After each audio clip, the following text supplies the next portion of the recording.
শিক্ষার্থী দেখো, এরপরে হচ্ছে আমরা দ্বিতীয় অধ্যায়ে চলে আসি। তাহলে দ্বিতীয় অধ্যায়ে আমরা এখানে তোমাদের জন্য একটা উদ্দীপক রাখছি। দেখো, এই উদ্দীপক দিয়ে আমরা কি রকম প্রশ্ন হতে পারে, প্রিভিয়াস যেরকম পড়াইছি ওরকমই তুমি প্যাটার্নে আসছে, কেমন? তাহলে দেখো, এই যে এখানে আমরা একটা উদ্দীপক নিয়ে আসি যেটাতে চিত্র এ, চিত্র বি অথবা চিত্র সি দেওয়া আছে, অথবা এটা চিত্র না দিয়ে তোমাকে এরকম বলতে পারে, এ দিয়ে একটা কথা বলতে পারে, বি দিয়ে একটা লাইন বলতে পারে, সি দিয়ে একটা লাইন বলতে পারে। তাহলে আসো আমরা যদি চিহ্নে থাকি, এ যেটা দেখতে পাচ্ছি, তাহলে এটা, এই যে এ যেটা দেখতে পাচ্ছি আমরা, এটা কি?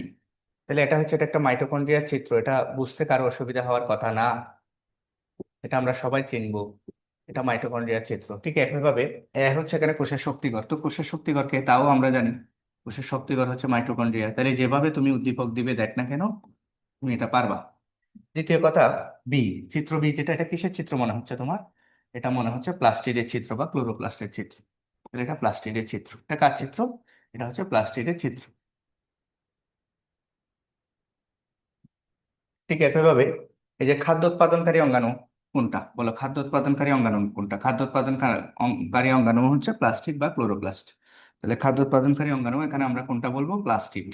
তাহলে চিত্র দিয়ে বলবে, বললে বলুক, এভাবে বললে বলুক। এরপর আসো চিত্র সি। তাহলে চিত্র সি এটা তোমার কিসের চিত্র? দেখেই বুঝতে পারতেছো, তাহলে এটা হচ্ছে নিউক্লিয়াসের চিত্র।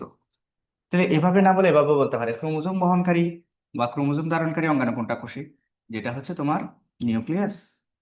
তাহলে এভাবেও তোমাকে বলতে পারে। তাহলে যেভাবে বলবে বলো, তুমি উদ্দীপক ধরতে পারবে আশা করি। আসো এবার প্রথম প্রশ্নটা কি, চিত্র এ এর গঠন ব্যাখ্যা করো। তাহলে এ হচ্ছে মাইটোকন্ড্রিয়া, যেভাবে আসবে আসো। তাহলে চিত্র এ এর গঠন ব্যাখ্যা করো। তাহলে আসো এবার একটু খেয়াল করো, তোমাকে আমি একটা জিনিস পড়াচ্ছি, এটা একটু দেখিও কি বলতেছি।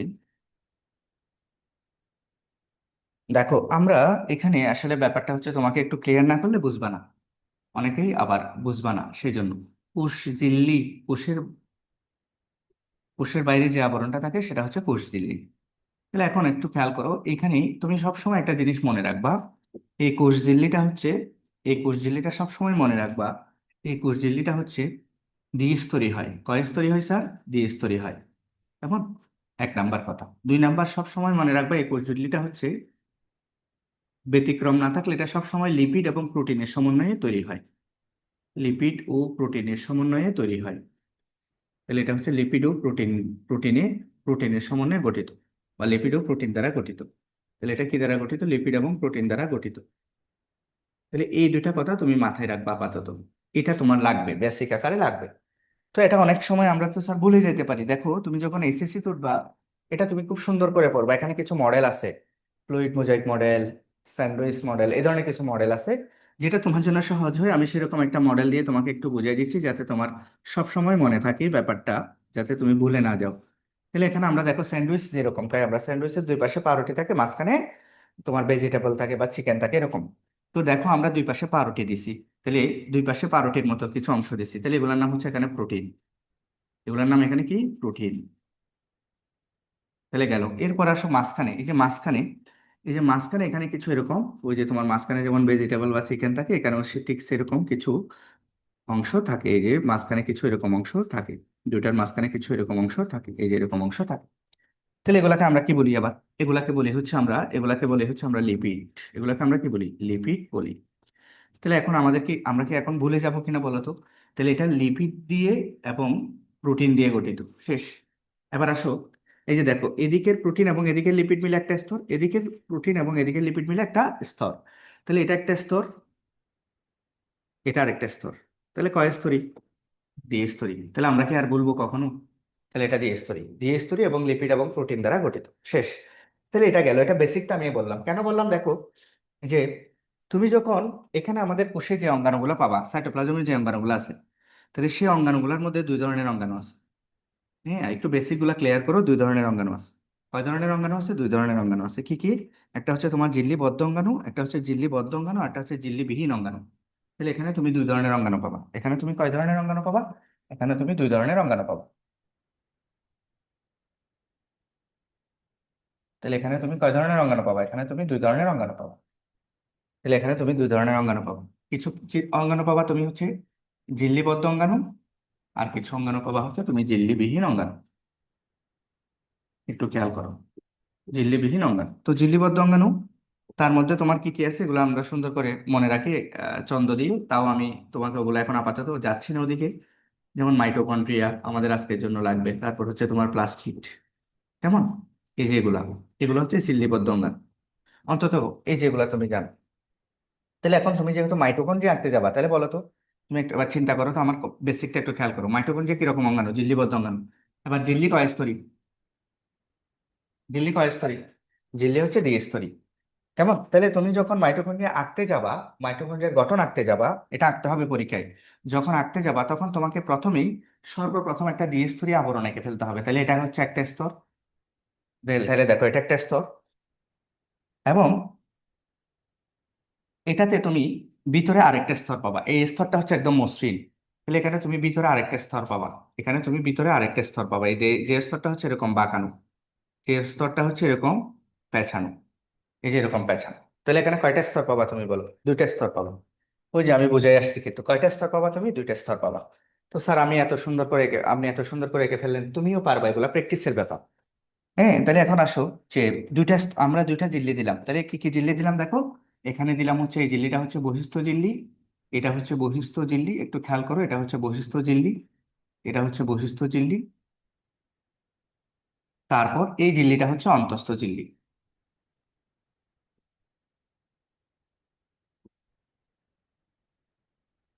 গেল। এরপর আরেকটা ব্যাপার দেখো, এই বহিস্থ ঝিল্লিটা একদম তোমার স্মুথ মসৃণ, কিন্তু অন্তঃস্থ ঝিল্লিগুলো ভিতরের দিকে ঢুকে একটা পিক্স তৈরি করছে, খাস সৃষ্টি করছে। এই খাসকে বলবো আমরা কৃষ্টি। এটা কখনোই বলা যাবে না, এটা এমসিকিউ তো দিবে, ক নাম্বার প্রশ্ন দিবে। তাহলে কৃষ্টি কাকে বলে? যে মাইটোকন্ড্রিয়ার অন্তঃস্থ ঝিল্লির খাসকে বলা হয় কৃষ্টি। অথবা কৃষ্টি কোন সাইটোপ্লাজমীয় অঙ্গাণুতে পাওয়া যায়? কৃষ্টি পাওয়া যায় হচ্ছে তোমার কোথায়? তাহলে এটা হচ্ছে একটা খাঁজ। কৃষ্টি পাওয়া যায় হচ্ছে মাইটোকন্ড্রিয়া। বৃষ্টি কোথায় পাওয়া যায়? মাইটোকন্ড্রিয়াতে পাওয়া যায়। এতটুকু আমরা আঁকতে পারবো।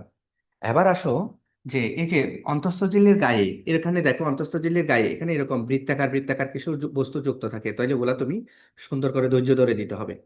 ধৈর্য ধরে দিতে হবে। এখানে তুমি বৃত্তাকার বৃত্তাকার বস্তু একটু গ্যাপ রেখে রেখে, একদম বেশি ঘন ঘন করে দেওয়ার দরকার নেই, এরকম কিছু গ্যাপ রেখে রেখে তুমি এরকম কিছু বৃত্তাকার বৃত্তাকার বস্তু দিবা। এরকম কিছু বৃত্তাকার বৃত্তাকার বস্তু দিবা। এরকম কিছু বৃত্তাকার বৃত্তাকার বস্তু দিবা।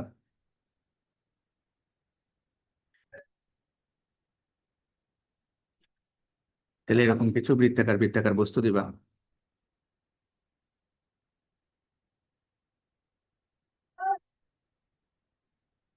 এরকম কিছু বৃত্তাকার বৃত্তাকার বস্তু দিবা।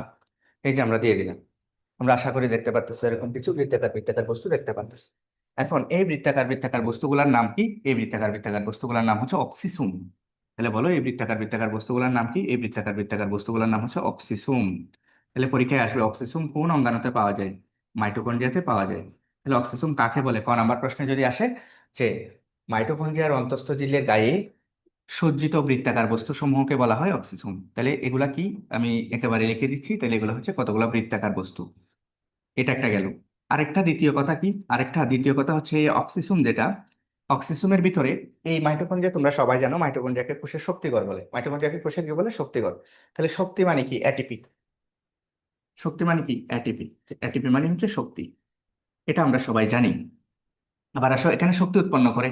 তাহলে উৎপন্ন হওয়া মানে কি? উৎপন্ন হওয়া মানে হচ্ছে, দেখো খেয়াল করো, উৎপন্ন হওয়া মানে হচ্ছে, খেয়াল করো, উৎপন্ন হওয়া মানে হচ্ছে সিনথেসিস। বায়োলজিতে আমরা উৎপন্ন হওয়াকে কি বলবো?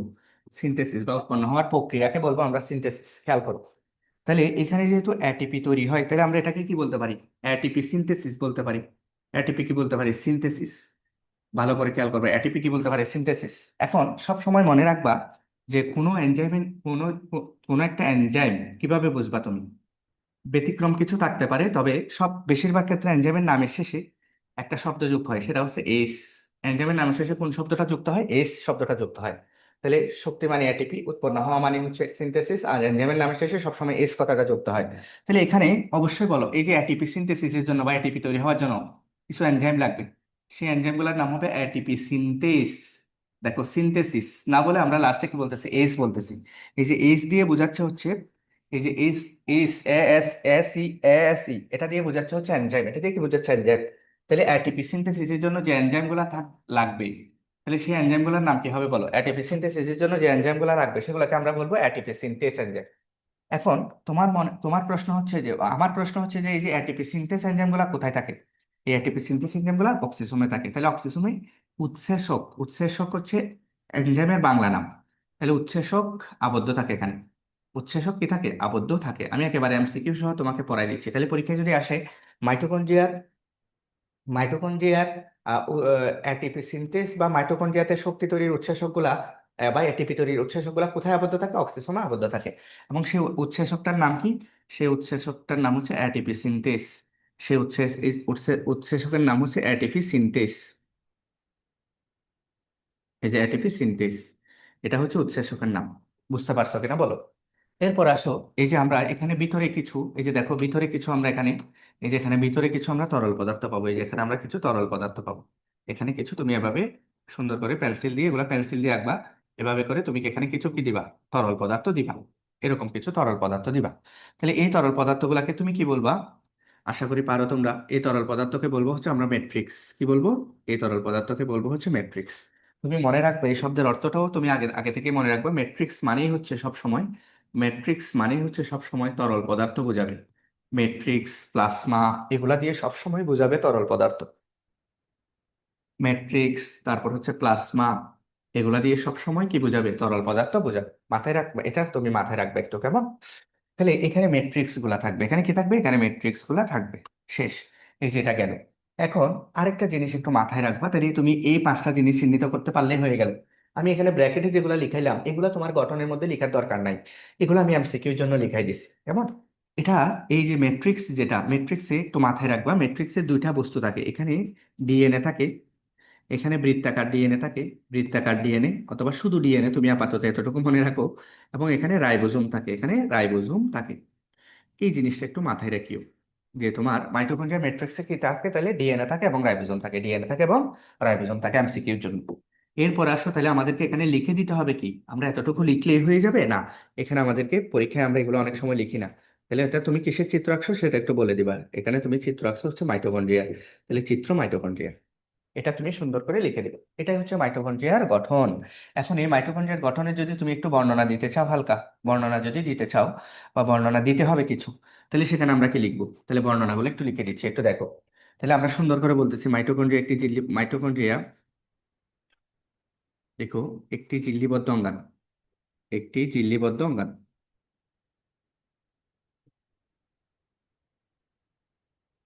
এক নাম্বার। এই ঝিল্লিটা, মাইটোকন্ড্রিয়ার ঝিল্লি বা যে কোনো ঝিল্লি অলওয়েজ কয়স্তরী হবে বলছি? ঝিল্লি দ্বিস্তরী। ঝিল্লি কয়স্তরী হবে বলছি? দ্বিস্তরী। যথা, যথা, হ্যাঁ, বহিস্থ, বহি বহিস্থ ও অন্তস্থ ঝিল্লি। তাহলে ঝিল্লি কয় ধরনের হবে? দুই ধরনের, একটা হচ্ছে বহিস্থ ঝিল্লি আর একটা অন্তস্থ ঝিল্লি। তাহলে বহিস্থ ঝিল্লি কিরকম? তুমি যা দেখতেছো তাই, এখানে বানায় বানায় লেখার কিছু নাই। বহিস্থ ঝিল্লি, বহিস্থ ঝিল্লি মসৃণ, মসৃণ দেখতেছো একদম সোজা, এই যে মসৃণ। এবং অন্তস্থ ঝিল্লি, এবং অন্তস্থ ঝিল্লি, এবং অন্তস্থ ঝিল্লি কিরকম বলো? অন্তস্থ ঝিল্লি হচ্ছে, অন্তস্থ ঝিল্লি, অন্তস্থ ঝিল্লি খাদযুক্ত। অন্তস্থ ঝিল্লি কিরকম? অন্তস্থ ঝিল্লি হচ্ছে খাদযুক্ত। এবং খাঁজগুলোকে কি বলা হয়? খাঁজগুলোকে বলা হয়, খাঁজগুলোকে ক্রিস্টি বলে। খাঁজগুলোকে কি বলে? ক্রিস্টি। খাঁজগুলোকে কি বলা হয়? ক্রিস্টি বলে। তাহলে খাঁজগুলোকে বলা হয় ক্রিস্টি।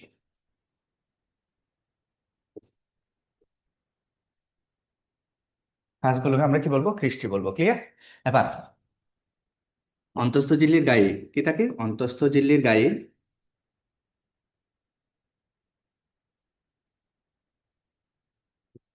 অন্তস্থ ঝিল্লির গায়ে সজ্জিত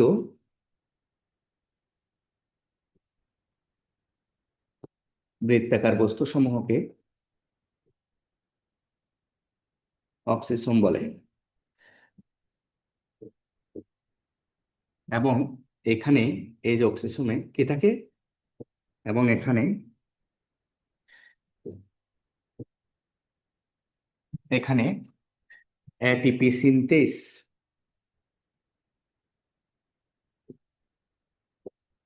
এটিপি সিনথেস এনজাইম আবদ্ধ থাকে। শেষ। তারপর অন্তঃস্থ ঝিল্লির ভিতরে,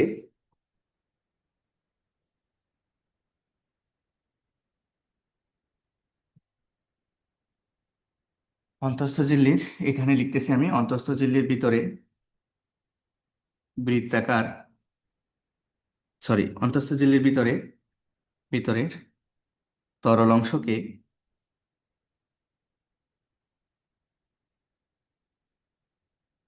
ম্যাট্রিক্স বলে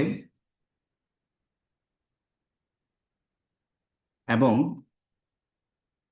ডিএনএ ও রাইবোজোম ধারণ করে।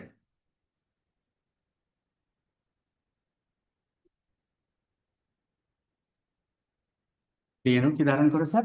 ডিএনএ ও রাইবোজোম ধারণ করে। ক্লিয়ার? আমরা এটাও বলতে পারি। শেষ। মাইটোকন্ড্রিয়া কোষে শক্তি উৎপন্ন করে। তাহলে মাইটোকন্ড্রিয়া, এরপর আরেকটা লাইন আমরা লিখতে পারি, মাইটোকন্ড্রিয়া কোষে শক্তি উৎপন্ন করে।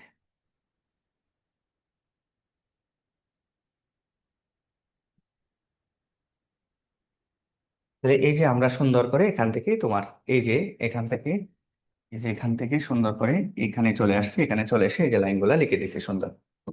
তাহলে তুমি এই বর্ণনাটা দিবা। এটা গেল। আমরা আরেকটু কথা বলে ফেলি, তোমাদের এমসিকিউর জন্য আসতে পারে। সেটা হচ্ছে মাইটোকন্ড্রিয়াতে, মাইটোকন্ড্রিয়া শক্তি উৎপাদনের অঙ্গাণু, কেমন? মাইটোকন্ড্রিয়াতে তোমার কি হয়? মাইটোকন্ড্রিয়াতে স্থিতিশক্তিটা রাসায়নিক শক্তিতে রূপান্তরিত হয়, এটাও একটু মাথায় রেখেও। শেষ। এটাই হচ্ছে এক নাম্বার প্রশ্নের উত্তর। এবার আসো 2 নাম্বার, বি অঙ্গাণুটির গঠন ব্যাখ্যা করো। তাহলে আসো এবার আমরা বি অঙ্গাণুটা কি একটু বলে ফেলি। বি অঙ্গাণুটা কি বলো? তাহলে বি অঙ্গাণুটা কি? তাহলে বি অঙ্গাণুটা হচ্ছে, বি অঙ্গাণুটা হচ্ছে, বি অঙ্গাণুটা হচ্ছে ক্লোরোপ্লাস্ট বা প্লাস্টিড। বি অঙ্গাণুটা কি? বি অঙ্গাণুটা হচ্ছে প্লাস্টিড। বি অঙ্গাণুটা হচ্ছে প্লাস্টিড। বি অঙ্গাণুটা কি? বি অঙ্গাণুটা হচ্ছে প্লাস্টিড। বি অঙ্গাণুটা প্লাস্টিড। বিহঙ্গাণুটা কি? বিহঙ্গাণুটা হচ্ছে প্লাস্টিড। এখন আমাকে প্লাস্টিড আঁকতে জানতে হবে। তাহলে প্লাস্টিড এটা কি জিল্লিবদ্ধ অঙ্গাণু নাকি জিল্লিবিহীন অঙ্গাণু? অবশ্যই জিল্লিবদ্ধ। তুমি বলবা স্যার জিল্লিবদ্ধ। তাহলে জিল্লিবদ্ধ হলে তোমাকে কি আঁকতে হবে? এরকম জিল্লি আঁকতে হবে। যেহেতু, তো আমি ফ্রি হ্যান্ডে আঁকতেছি, তোমার আঁকতে সুবিধা হয় মতো। তাহলে এরকম করে, এরকম করে,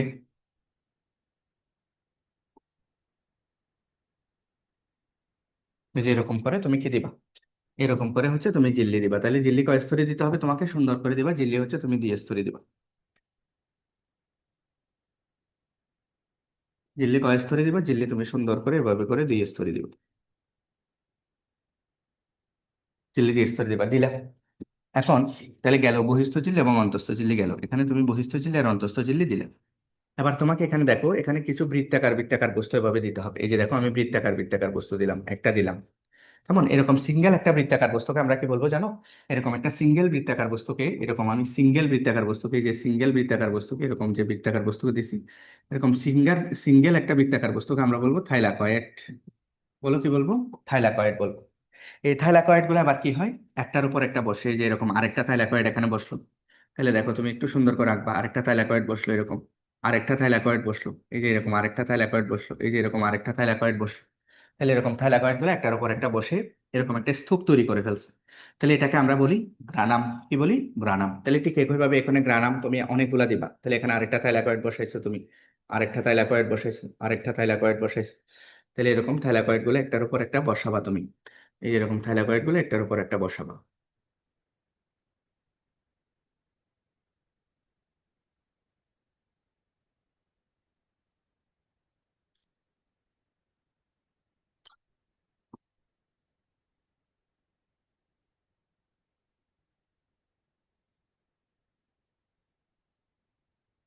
তাহলে এরকম থাইলাকয়েড গুলো একটার উপর একটা বসাবা। কেমন? বসাইলাম। তাহলে এই যে থাইলাকয়েড গুলো একত্রিত, তাহলে এটা কি? এই যে দেখো তো, এটা এই যে এই জিনিসটা হচ্ছে থাইলাকয়েড। কেমন? তাহলে থাইলাকয়েড গুলো একত্রিত হয়ে কি গঠন করছে? বলো। গ্রানাম গঠন করছে। গ্রানাম। তাহলে গ্রানাম এখানে কি একটা বোঝাচ্ছে? এক বচন। তাহলে গ্রানাম এটা এক বচন নাকি বহু বচন? এটা হচ্ছে এক বচন, ভালো করে খেয়াল করবো। তবে এটার বহু বচন কি হবে? এখানে গ্রানাম কি একটা নাকি অনেকগুলা? অনেকগুলো। তাহলে গ্রানামের বহু বচন কি? গ্রানামের বহু বচন কি? তাহলে এটার বহু বচন। তাহলে এটার বহু বচন কি? গ্রানামের বহু বচন হচ্ছে গ্রানা। এমসিকিউর জন্য এইগুলাও অনেক সময় লাগে। তাহলে গ্রানামের বহু বচন হচ্ছে গ্রানা, গেল। এখন আসো, এরকম গ্রানাম এখানে কয়টা থাকে? এরকম গ্রানাম কয়টা থাকে এখানে? এরকম গ্রানাম থাকে 40 থেকে 60টা। এটা একটু মাথায় রাখবা। একটা ক্লোরোপ্লাস্টে 40 থেকে 60টা গ্রানাম থাকে। শেষ। এরপর আসো থাইলাকয়েড বললাম। আরেকটা গ্রানাম থেকে লাগবে। এই গ্রানামে সূর্যালোক আবদ্ধ হয়, এখানে কি তৈরি হয়? খাদ্য তৈরি হয়। কি তৈরি হয়? খাদ্য তৈরি হয়। তাহলে এখানে খাদ্য তৈরি হয়, এমসিকিউ পড়াই দিচ্ছে এগুলা তোমাকে। এখানে খাদ্য তৈরি হয়, তো খাদ্য তৈরির জন্য খাদ্য থেকে তৈরি হয়, সালোকসংশ্লেষণ প্রক্রিয়া সূর্যের আলো থেকে তৈরি হয়। তাহলে সূর্যালোকটা কোথায় আবদ্ধ হয়? গ্রানামে আবদ্ধ হয়। এটাও এমসিকিউর জন্য লাগবে। তাহলে সূর্যালোক কোথায় আবদ্ধ হয়? সূর্যালোক আবদ্ধ হয় হচ্ছে কোথায়? গ্রানামে। গেল। এরপরে আসো, এটা তো আমরা বললাম বহিস্থ ঝিল্লি অন্তঃস্থ ঝিল্লি। এবার দেখো, এই যে তোমার, এই যে একটা গ্রানামের সাথে আরেকটা গ্রানাম এরকম কিছু সূক্ষ্ম সূক্ষ্ম নালী দ্বারা, এই যে এরকম কিছু সূক্ষ্ম সূক্ষ্ম নালী দ্বারা, এই যে এরকম কিছু সূক্ষ্ম সূক্ষ্ম নালী দ্বারা তারা একজন আরেকজনের সাথে যোগাযোগ রক্ষা করে। একজন আরেকজনের সাথে কি রক্ষা করে? এই যে সূক্ষ্ম সূক্ষ্ম এরকম কিছু সূক্ষ্ম সূক্ষ্ম নালী দ্বারা, এই যে এরকম কিছু সূক্ষ্ম সূক্ষ্ম নালী দ্বারা এরকম হচ্ছে তারা পরস্পরের সাথে যোগাযোগ রক্ষা করে। পরস্পরের সাথে কি রক্ষা করে? যোগাযোগ রক্ষা করে। গেল। তাহলে এখন আবার দেখো, খেয়াল করো। তাহলে তাহলে এই যে আমরা আগে এগুলা চিহ্নিত করে ফেলি। তাহলে এখানেও একটা বহিঃস্তর ছিল বা বহিঃস্থ ঝিল্লি ছিল, আর আরেকটা কি ছিল? অন্তঃস্থ ঝিল্লি বা অন্তঃস্তর। এই যে অন্তঃস্তর। এখন এই যে এরা, এই যে এই নালীগুলা দিয়ে তারা পরস্পরের সাথে কি করতেছে? যোগাযোগ রক্ষা করতেছে। তাহলে যেহেতু এটা দুইটা গ্রানামের মাঝখানে, তাহলে এটাকে বলবো আমরা আন্তঃগ্রানাম। কি বলবো স্যার? আন্তঃগ্রানাম। তাহলে এটাকে তুমি কি বলবা? এটাকে বলবা হচ্ছে আন্তঃগ্রানাম। তাহলে দেখো, বহিঃস্তর অন্তঃস্তর থাইলাকয়েড গ্রানাম আর আন্তঃগ্রানাম। তাহলে আবার আসো, এই যে এখানে তুমি কি পাবা? এখানে হচ্ছে তুমি এরকম তরল পদার্থ পাবা। যে তরল পদার্থটাকে তুমি মাইটোকন্ড্রিয়াতে কি নামকরণ করছিলা? মাইটোকন্ড্রিয়াতে নামকরণ করছিলা হচ্ছে ম্যাট্রিক্স। মাইটোকন্ড্রিয়াতে কি নামকরণ করছিলা? মাইটোকন্ড্রিয়াতে নামকরণ করছিলা হচ্ছে ম্যাট্রিক্স। মাইটোকন্ড্রিয়াতে নামকরণ করছিলা কি? মাইটোকন্ড্রিয়াতে নামকরণ করছিলা হচ্ছে ম্যাট্রিক্স। মাইটোকন্ড্রিয়াতে নামকরণ করছিলা কি? মাইটোকন্ড্রিয়াতে নামকরণ করছিলা ম্যাট্রিক্স। মাইটোকন্ড্রিয়াতে নামকরণ করছিলে ম্যাট্রিক্স। মাইটোকন্ড্রিয়াতে কি নামকরণ করছিলা? মাইটোকন্ড্রিয়াতে নামকরণ করছিলা ম্যাট্রিক্স। মাইটোকন্ড্রিয়াতে নামকরণ করছিলা ম্যাট্রিক্স। তাহলে এখানে কি নামকরণ করবা তুমি? এখানে নামকরণ করবা হচ্ছে এগুলাকে স্ট্রোমা। তাহলে এই এই জায়গায় একটু পার্থক্য আছে। তাহলে পরীক্ষায় আসবে স্ট্রোমা কোথায় পাওয়া যায়? স্ট্রোমা আমরা অলওয়েজ পাবো হচ্ছে কোথায়? প্লাস্টিডে। স্ট্রোমা আমরা কোথায় পাবো? প্লাস্টিডে। খুবই ইম্পর্টেন্ট, স্ট্রোমা আমরা কোথায় পাবো? প্লাস্টিডে। এখন আসো, আরেকটা এমসিকিউ এখানে লাগবে। সেটা হচ্ছে পরীক্ষায় যদি আসে যে এখানে যে খাদ্য তৈরি হয়, তাহলে খাদ্য তৈরির জন্য বিক্রিয়ার জন্য অনেকগুলা কি লাগবে? এনজাইম লাগবে। অনেকগুলা কি লাগবে? এনজাইম। তাহলে এনজাইম গুলা বা উৎসেচক গুলা, তাহলে উৎসেচক গুলা মাইটোকন্ড্রিয়াতে কোথায় আবদ্ধ ছিল? অক্সিসোমে। আর এখানে এই যে খাদ্য তৈরির উৎসেচক গুলা, তাহলে এখানে খাদ্য তৈরির উৎসেচক গুলা কোথায় থাকবে? ইয়াতে প্লাস্টিডে, স্ট্রোমাতে। তাহলে স্ট্রোমাতে উৎসেচক থাকে। এটা গেল। আর ওখানে কোথায় ছিল? ওখানে ছিল কোথায়? তোমার অক্সিসোমে। ক্লিয়ার? আর সূর্যালোক আবদ্ধ হয় কোথায়? গ্রানামে। তাহলে দুইটা দুইটা কথা একটু মনোযোগ দিয়ে পড়ে ফেলবা। এগুলা ভুল না হয় মতো, আমি বারবার বলতেছি, এগুলা ভুল না হয় মতো। গেল।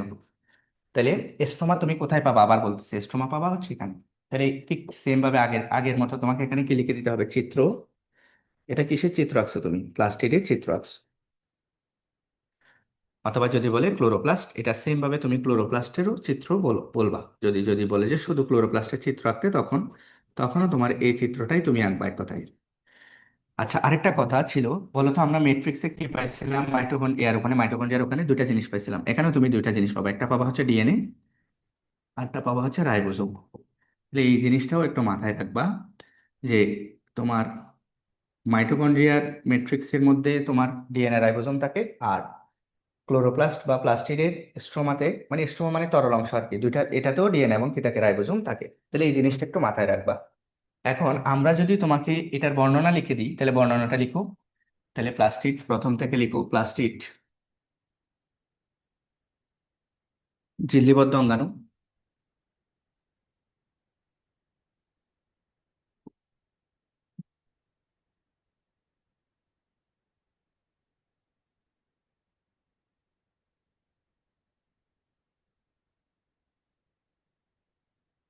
প্লাস্টিড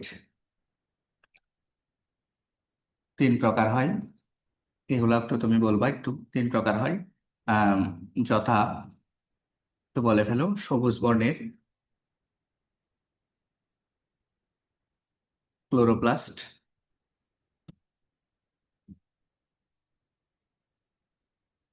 তারপর হচ্ছে রঙিন বর্ণের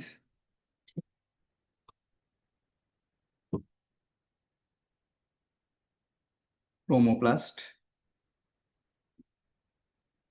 ও বর্ণহীন লিউকোপ্লাস্ট।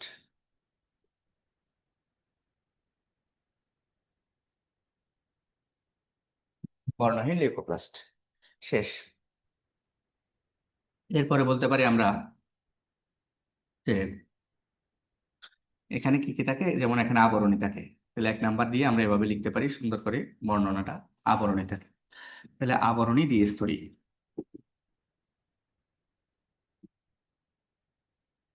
যথা বহিঃস্তর এবং অন্তঃস্তর। যথা কি?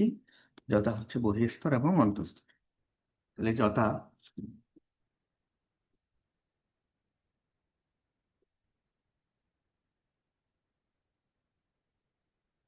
বহিঃস্তর এবং অন্তঃস্তর। 2 নাম্বার কি বলতে পারো তুমি? এখানে বলতে পারো হচ্ছে যে থাইলাকয়েড ও গ্রানাম, এভাবে করে তুমি বর্ণনাটা দিতে পারো। তাহলে যে তোমার থলের মতো, তাহলে এখানে চাকতি বা থলের মতো, চাকতির মতো থাইলাকয়েড তাকে, যা একটির উপর একটি সজ্জিত হয়ে এর উপর আরেকটি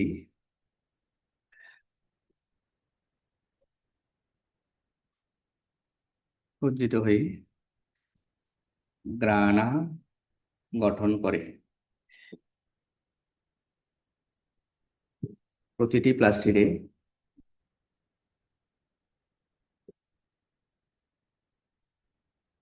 40 থেকে 60টি গ্রানাম থাকে। 40 থেকে 60টি কি থাকে? গ্রানাম থাকে। 40 থেকে 60টি গ্রানাম থাকে। গেল। এরপরে বলতে পারবা যে গ্রানামে সূর্যালোক আবদ্ধ হয়। গ্রানামে কি হয়? সূর্যালোক আবদ্ধ হয়।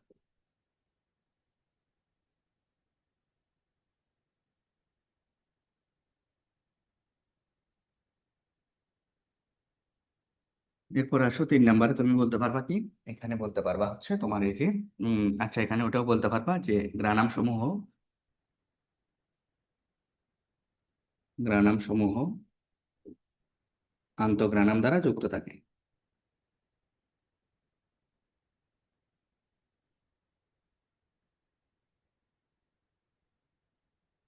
এরপর আসো 3 নাম্বার। তাহলে 3 নাম্বারে তুমি কি বলবা? 3 নাম্বারে বলবা হচ্ছে তোমার ওই যে স্ট্রোমা। তাহলে স্ট্রোমাতে কি বলবা? স্ট্রোমাতে বলবা হচ্ছে স্ট্রোমাতে, স্ট্রোমা হচ্ছে তরল অংশ। তাহলে ক্লোরোপ্লাস্টের তরল অংশ।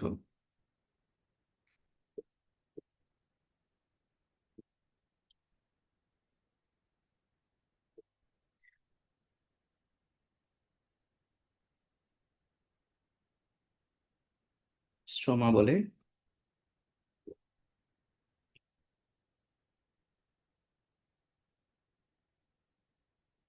এবং এখানে কি থাকে? উৎসেচক থাকে। এখানে উৎসেচক থাকে, ওই যে খাদ্য তৈরি যে এনজাইম গুলা, সেগুলো এখানে থাকে। এবং এখানে ডিএনএ, এই যে স্ট্রোমা, ডিএনএও কি ধারণ করে? ডিএনএ ও রাইবোজোম ধারণ করে। তাহলে এভাবে করে তুমি বর্ণনাটা দিয়ে দিবে। তাহলে দেখো এখানে না পারার কিছু নাই। এখানে এই যে তোমার ডিএনএ ও রাইবোজোম থাকে, তাহলে এভাবে করে বর্ণনাটা দিয়ে দিলা তুমি। তাহলে এখানে কি না পারার মতো কিছু হইলো না?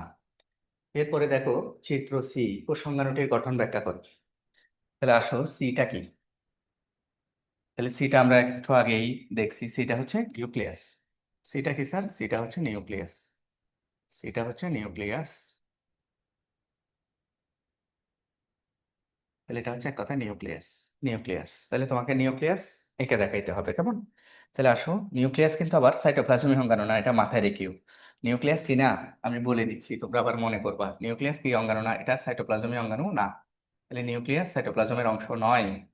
তাহলে নিউক্লিয়াস সাইটোপ্লাজমের অঙ্গাণু নয়, এটা মাথায় রেখো। অঙ্গাণু নয়। তাহলে এটা কি? এটা হচ্ছে প্রোটোপ্লাজমের অংশ। এটা হচ্ছে প্রোটোপ্লাজমের অংশ। প্রোটোপ্লাজম কি জিনিস স্যার? প্রোটোপ্লাজম হচ্ছে কোষের সজীব অংশকে আমরা প্রোটোপ্লাজম বলি। কেমন? তাহলে সজীব অংশ কি কি আছে? কোষ ঝিল্লি আছে, সাইটোপ্লাজম আছে এবং নিউক্লিয়াস আছে। কোষ ঝিল্লি, সাইটোপ্লাজম এবং নিউক্লিয়াস, তাহলে এই তিনটাকে একসাথে বলা হয় হচ্ছে প্রোটোপ্লাজম। তাহলে এটা প্রোটোপ্লাজমের অংশ, এটা সাইটোপ্লাজমের অঙ্গাণু নয় বা সাইটোপ্লাজমের অংশ নয়। এটা একটু মাথায় রেখো এমসিকিউর জন্য। এরপরে আসো যে এটার যে তোমার তোমার এটার হচ্ছে চিত্র। তাহলে এটা চিত্র, তাহলে এটা চিত্র। আমরা ঝিল্লি প্রথমে আঁকবো, এটা ঝিল্লি, তাহলে ঝিল্লি দিয়ে স্তরি। এই যে আমরা ঝিল্লি আঁকতেছি, তাহলে এই যে ঝিল্লি আঁকতেছি দিয়ে স্তরি করে। একটু হয়তো প্রফেশনালি নাও আসতে পারে, তুমি যখন কম্পাস দিয়ে আঁকবা তাহলে এগুলো তোমার আরো সুন্দর আসবে।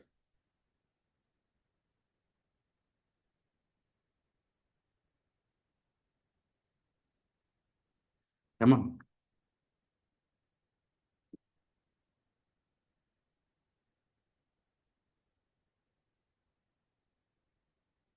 তাহলে এভাবে আমরা নিউক্লিয়াসের কি দিলাম, ঝিল্লি দিলাম, নিউক্লিয়াসের কি দিলাম, ঝিল্লি দিলাম। তাহলে দ্বিস্তরী ঝিল্লি দিলাম, তাহলে এটা হচ্ছে নিউক্লিয়ার ঝিল্লি। কেমন? এরপরে দেখো, এই যে আমরা এখানে একটা বৃত্তাকার বস্তু পাবো, মাঝখানে একটা বৃত্ত, এখানে করে একটা আমরা বৃত্তাকার বস্তু পাবো গাঢ় করে, এটার নাম হচ্ছে নিউক্লিওলাস। এটার নাম কি? এটার নাম হচ্ছে নিউক্লিওলাস, এটার নাম হচ্ছে নিউক্লিওলাস। এরপরে আসো, যে এরপরে আসো এখানে এবার আমরা এরকম একটা, এরকম একটা,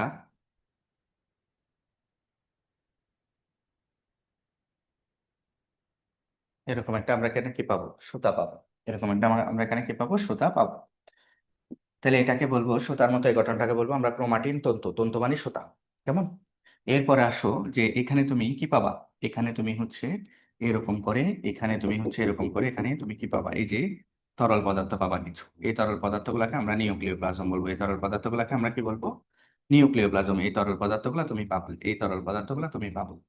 তাহলে এইটা না পারার কিছু নাই, খুবই ইম্পর্টেন্ট। তুমি আশা করি বুঝতে পারছো, আশা করি বুঝতে পারছো, আশা করি বুঝতে পারছো। কেমন? তাহলে এই তরল পদার্থগুলো তুমি এখানে পাবা। তাহলে আসো তো এবার আমরা চিহ্নিত করে ফেলি, একটা একটা জিনিস চিহ্নিত করে নিই। আসো, তাহলে এটা হচ্ছে নিউক্লিয়ার ঝিল্লি, এটা কি নিউক্লিয়ার পর্দা বা নিউক্লিয়ার ঝিল্লি, যেটাই বলো না কেন। তাহলে এটা নিউক্লিয়ার পর্দা বা নিউক্লিয়ার ঝিল্লি। তো নিউক্লিয়ার পর্দার মাঝখানে মাঝখানে আবার কি রয়েছে বলো তো, নিউক্লিয়ার পর্দার মাঝখানে মাঝখানে আবার রয়েছে নিউক্লিয়ার রন্ধ্র, ছিদ্র রয়েছে কতগুলো। তাহলে এই ছিদ্রগুলাকে বলবো আমরা নিউক্লিয়ার রন্ধ্র। কি বলবো স্যার? এগুলাকে বলবো হচ্ছে আমরা নিউক্লিয়ার রন্ধ্র। শেষ। আচ্ছা, এরপর আসো, এখানে যে আমরা মাঝখানে যে বস্তুটা পাচ্ছি এটার নাম নিউক্লিওলাস। সবাই পারি আমরা এগুলা, নিউক্লিওলাস। তারপর দেখো, যে এখানে আমরা যে সুতাটা পাচ্ছি এটার নাম হচ্ছে ক্রোমাটিন তন্তু, অথবা এটাকে আমরা অনেক সময় নিউক্লিয়ার রেটিকুলামও বলি। রেটিকুলাম মানে জালিকা, নিউক্লিয়াসের যে জালিকার মতো এটা রয়েছে এটা। এরপর আসো, এখানে যে তরল পদার্থ রয়েছে এটার নাম কি, এটার নাম হচ্ছে নিউক্লিওপ্লাজম। এটার নাম কি, এটার নাম হচ্ছে নিউক্লিওপ্লাজম। এটার নাম হচ্ছে নিউক্লিওপ্লাজম। এভাবে করে তুমি এটা এঁকে ফেলবা সুন্দর করে। তাহলে আমরা চিত্র বলি, আবার চিত্র। তাহলে এটা কিসের চিত্র তো আঁকলা তুমি? এটা হচ্ছে চিত্র আঁকলা হচ্ছে নিউক্লিয়াসের। এটা কিসের চিত্র আঁকছো তুমি? এটা হচ্ছে নিউক্লিয়াসের চিত্র আঁকছো নাকি না? এটা হচ্ছে আঁকছো হচ্ছে তুমি নিউক্লিয়াসের চিত্র। তাহলে নিউক্লিয়াস লিখে দিবে এবার।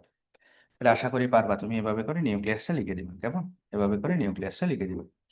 তারপর এটা বর্ণনা দিতে হবে তোমাকে, তোমাকে বর্ণনা দিতে হবে। আসো আমরা একটু বর্ণনা দিয়ে ফেলি।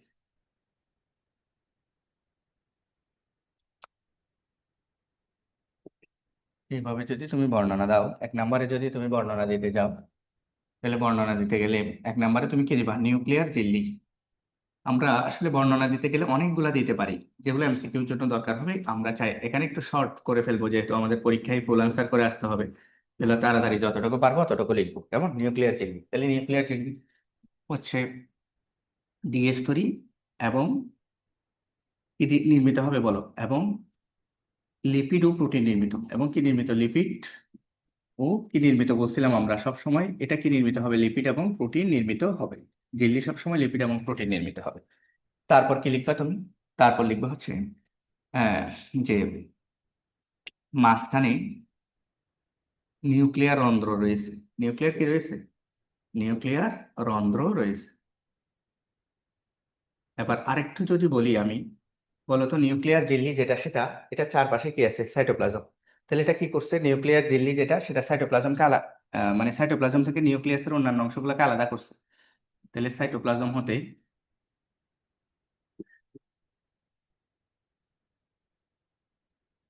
নিউক্লিয়াসের, নিউক্লিয়াসের অন্যান্য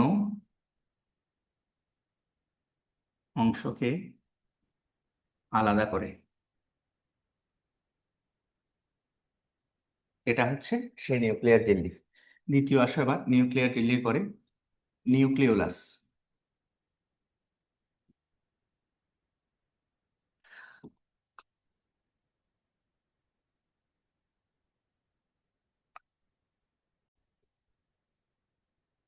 তাহলে নিউক্লিওলাস তুমি কি লিখবা? নিউক্লিওলাস হচ্ছে তোমার, এটা কার সাথে লাগানো? নিউক্লিওলাসটা এই যে ক্রোমাটিন তন্তুর সাথে লাগানো। তাহলে আমরা বলতে পারি না যে নিউক্লিয়াস ক্রোমাটিন তন্তুর সাথে জড়িত? ক্রোমাটিন লিখো, ক্রোমাটিন তন্তুর সাথে সংযুক্ত। তাহলে আমরা লিখতে পারি ক্রোমাটিন তন্তুর সাথে সংযুক্ত গাঢ় বৃত্তাকার বৃত্তাকার বস্তুকে নিউক্লিওলাস বলে। তাহলে এটাকে বলবা তুমি নিউক্লিওলাস বলে। এখন এই নিউক্লিওলাস যেটা, এটা দুইটা জিনিস নিয়ে গঠিত, লিখো। এটি খুব ইম্পর্টেন্ট, এখানে কোনো ডিএনএ থাকবে না, এখানে থাকবে আরএনএ। আরএনএ ও প্রোটিন দ্বারা গঠিত, এটা একটু এমসিকিউ এর জন্য ভালো করে খেয়াল করো। তাহলে এখানে কিন্তু ডিএনএ নাই, কিন্তু আরএনএ ও প্রোটিন দ্বারা গঠিত। তোমরা কি কেউ বলতে পারবা আমাকে এই যে প্রোটিনটাকে গঠন করে, এই যে প্রোটিন যেটা, এই যে প্রোটিনটাকে গঠন করে, এই যে প্রোটিন কে তৈরি করে বলো তো? মনে আছে তোমাদের প্রোটিন কে তৈরি করে? প্রোটিন তৈরি করে হচ্ছে রাইবোজোম। বলো, প্রোটিন কে তৈরি করে? প্রোটিন তৈরি করে রাইবোজোম। তাহলে রাইবোজোম প্রোটিন তৈরি করে। তাহলে এখানে প্রোটিন দ্বারা যে গঠিত, তাহলে এই প্রোটিনটা কার থেকে আসছে? নিশ্চয়ই রাইবোজোম থেকে আসছে। নিশ্চয়ই কার থেকে আসছে? রাইবোজোম দ্বারা আসছে। তার মানে আমরা কি এখানে বলতে পারি যে এটি রাইবোজোম সংশ্লেষ করে? রাইবোজোম সংশ্লেষ করে মানে রাইবোজোম তৈরি করে, সংশ্লেষ মানে তৈরি। তাহলে এটি রাইবোজোম সংশ্লেষ করে। তাহলে রাইবোজোম সংশ্লেষ করে, সেজন্য রাইবোজোম আবার কি করে? বলো, রাইবোজোম আবার কি করে? প্রোটিন তৈরি করে। রাইবোজোম আবার কি করে? প্রোটিন তৈরি করে। তাহলে গেল, আবার বলতেছে এখানে রাইবোজোম সংশ্লেষ করে, রাইবোজোম থেকে প্রোটিন হয় আর আরএনএ থাকে, এই দুটা জিনিস থাকে। তাহলে এখানে কি কি থাকে বলো তো? এখানে থাকে আরএনএ এবং প্রোটিন। খুবই ইম্পর্টেন্ট কথা। এরপর আসো, নিউক্লিওলাস শেষ, নিউক্লিওলাসের পরে হচ্ছে নিউক্লিওপ্লাজম। এটা আমরা বলি আবার নিউক্লিওপ্লাজম। তাহলে নিউক্লিওপ্লাজম থেকে যদি আমরা বলি, নিউক্লিওপ্লাজম হচ্ছে তরল অংশ। তাহলে নিউক্লিয়াসের ভিতরে,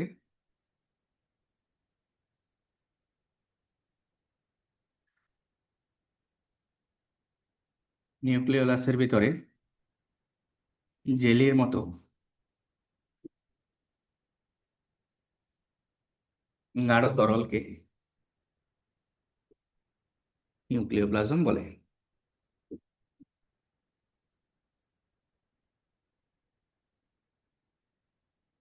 তাহলে এখানে কি কি থাকবে? এখানে থাকবে, দেখো, এখানে থাকবে হচ্ছে নিউক্লিক অ্যাসিড। নিউক্লিক অ্যাসিড মানে কি? আবার দুই ধরনের নিউক্লিক অ্যাসিড, দুই ধরনের, একটা হচ্ছে ডিএনএ আর একটা হচ্ছে আরএনএ, যেটা তুমি 12 অধ্যায়ে পড়ছো। নিউক্লিক অ্যাসিড থাকবে, প্রোটিন থাকবে। তাহলে নিউক্লিক অ্যাসিড, প্রোটিন, তারপর হচ্ছে তোমার নিউক্লিক অ্যাসিড থাকবে, প্রোটিন থাকবে,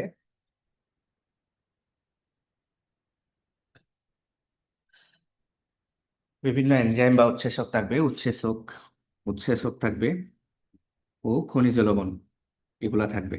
তাহলে কি কি থাকে এখানে? এখানে থাকে হচ্ছে চারটা জিনিস। কি কি বলো? এখানে থাকবে হচ্ছে নিউক্লিক অ্যাসিড থাকবে, এখানে থাকবে হচ্ছে প্রোটিন, এখানে কি থাকবে? প্রোটিন। তারপর এখানে থাকবে উৎসেচক, এখানে থাকবে হচ্ছে খনিজ লবণ। এই জিনিসগুলো এখানে থাকবে, খেয়াল রাখবা। এরপর আসো 4 নাম্বার, হচ্ছে ক্রোমাটিন তন্তু। তাহলে ক্রোমাটিন তন্তু কি করে বলো? এই যে পিতামাতা থেকে সন্তান সন্ততিতে বৈশিষ্ট্যগুলো বহন করে নিয়ে যায়।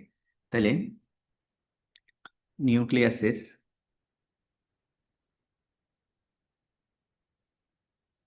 বংশগতীয় বৈশিষ্ট্য বহনকারী বৈশিষ্ট্য বহনকারী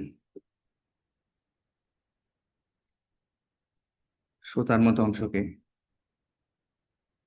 সুতার মতো অংশকে সুতার মতো অংশকে ক্রোমাটিন তন্তু বলে।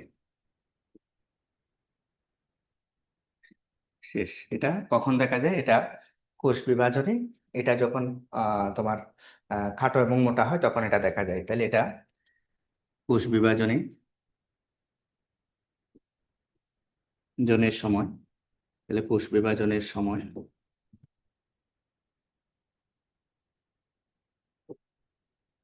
খাটো ও মোটা হলে দৃষ্টিগোচর হয়। অণুবীক্ষণ যন্ত্রের নিচে এটা দৃষ্টিগোচর হবে। এই ব্যাপারগুলো আপাতত আমরা সংক্ষেপে লিখে দিলাম তোমাকে। এই জিনিসটা তোমার লাগবে বা এভাবে করে তোমাকে এটা লিখতে হবে। তাহলে বলো, আমরা সবাই এই যে নিউক্লিয়াসের গঠন ব্যাখ্যা করতে পারবো ইনশাল্লাহ। তাহলে এটা সুন্দর করে গেল। ওগুলো বাসায় গিয়ে বাসায় হচ্ছে অবশ্যই তোমাকে আমার সাথে লিখে লিখে প্র্যাকটিস করতে হবে। এই যে তিনটা অঙ্গাণু যে পড়াইলাম, অবশ্যই তোমাকে এগুলো প্র্যাকটিস করতে হবে। আমি এই তিনটা অঙ্গাণুকে কি দিলাম, তোমার কমন দিলাম। এরপর আসো বলা হচ্ছে উদ্ভিদের খাদ্য সঞ্চয়। তাহলে এখানে দুইটা কথা বলছে, একটা কথা বলছে খাদ্য সঞ্চয়। তো খাদ্য সঞ্চয় কে করে? খাদ্য সঞ্চয় করে হচ্ছে প্লাস্টিডের মধ্যে যে যেটা লিউকোপ্লাস্ট আছে সেটা। আরেকটা বলছে দেখো বর্ণময় এবং আকর্ষণীয় করতে। বর্ণময় এবং আকর্ষণীয় কে করে বলো তো? বর্ণময় এবং আকর্ষণীয় করে হচ্ছে ক্রোমোপ্লাস্ট। আচ্ছা, তাহলে খাদ্য সঞ্চয় কে করে স্যার? খাদ্য সঞ্চয় করে হচ্ছে লিউকোপ্লাস্ট। স্যার খাদ্য সঞ্চয় কে করে? খাদ্য সঞ্চয় করে হচ্ছে লিউকোপ্লাস্ট। আর বর্ণময় এবং আকর্ষণীয় কে করে স্যার? বর্ণময় এবং আকর্ষণীয় করে হচ্ছে ক্রোমোপ্লাস্ট। বর্ণময় এবং আকর্ষণীয় কে করে? ক্রোমোপ্লাস্ট করে। তাহলে এখন আমাদের কথা হচ্ছে যে এই যে এদের ভূমিকা লিখতে বলছে, এদের ভূমিকা লিখতে বলছে। তাহলে আমরা এদের ভূমিকাগুলা লিখবো। তাহলে দেখো লিউকোপ্লাস্ট, ক্রোমোপ্লাস্ট এগুলা কিসের প্রকারভেদ? এগুলা হচ্ছে প্লাস্টিডের প্রকারভেদ। তাহলে আমরা বলতে পারি, এখানে আমরা একটু ইন্ট্রো দিয়ে শুরু করবো, ইন্ট্রোডাকশন দিয়ে শুরু করবো। লিখো যে প্লাস্টিড তিন প্রকার।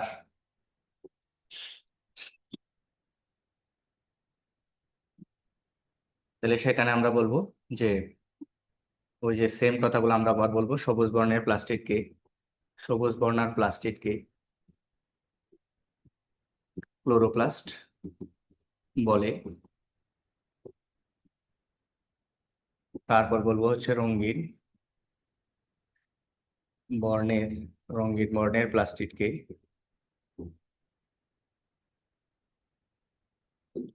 ক্রোমোপ্লাস্ট বলে।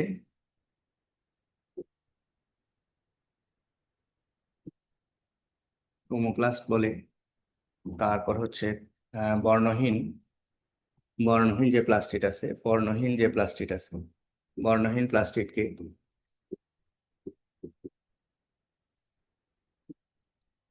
লিউকোপ্লাস্ট বলে।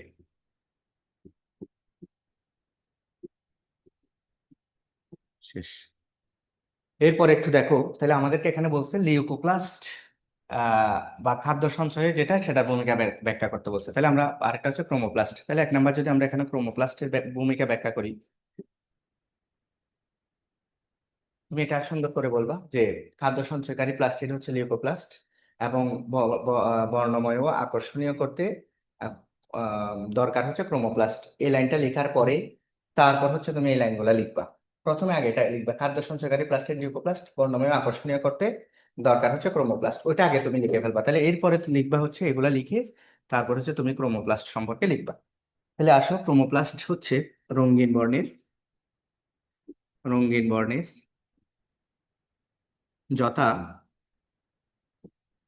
জ্যান্তোফিল বর্ণকণিকার কারণে। জ্যান্তোফিল নামক একটা বর্ণকণিকা আছে। তাহলে জ্যান্তোফিল বর্ণকণিকার কারণে, বর্ণকণিকার কারণ, বর্ণকণিকায়, বর্ণকণিকার জন্য, জ্যান্তোফিল বর্ণকণিকার জন্য হলুদ। তারপর হচ্ছে তোমার ক্যারোটিন বর্ণকণিকার জন্য কমলা। এরা সবুজ ছাড়া অন্যান্য বর্ণগুলো হবে আর কি। তাহলে ক্যারোটিন বর্ণকণিকার জন্য কমলা। তারপর হচ্ছে ফাইকো এরিথ্রিন। এরিথ্রিন মানে লাল। এরিথ্রিন মানে কি বলুন? লাল। তাহলে ফাইকো এরিথ্রিন বর্ণকণিকার জন্য, বর্ণকণিকার জন্য লাল। ও ফাইকোসায়ানিন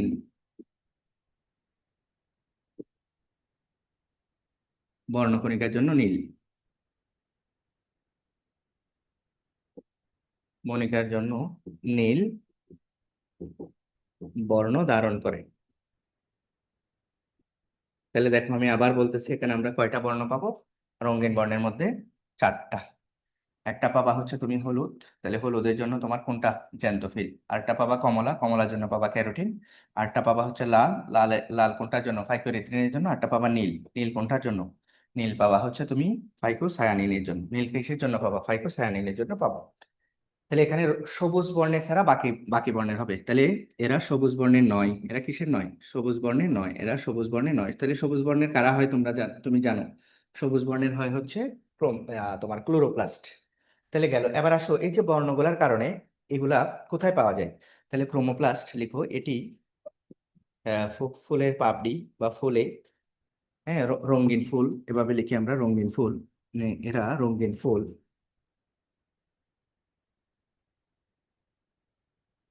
তারপর পাতা, যেমন দেখো পাতা সবসময় সবুজ হবে তা না, যেমন লাল শাকের পাতা দেখবা তুমি, এরকম রঙিন পাতাও কিন্তু আছে। তাহলে রঙিন ফুল, রঙিন পাতা ও গাজরের মূলে, ও গাজরের মূলে খুবই ইম্পর্টেন্ট। এমনি মূলের মধ্যে লিউকোপ্লাস্ট পাওয়া যায়, কিন্তু গাজরের মূল, একমাত্র গাজরের মূলে তুমি কি পাবা, ক্রোমোপ্লাস্ট পাবা। এখান থেকে এমসিকিউ আসবে। তাহলে রঙিন ফুল, পাতা ও গাজরের মূলে পাওয়া যায়, এগুলাকে পাবা।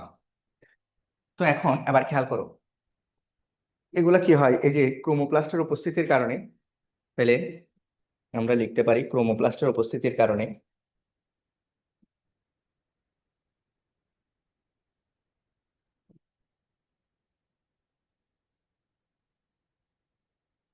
ফুল আকর্ষণীয় হয়ে ওঠে, ফুল বর্ণময় ও আকর্ষণীয় হয়ে ওঠে।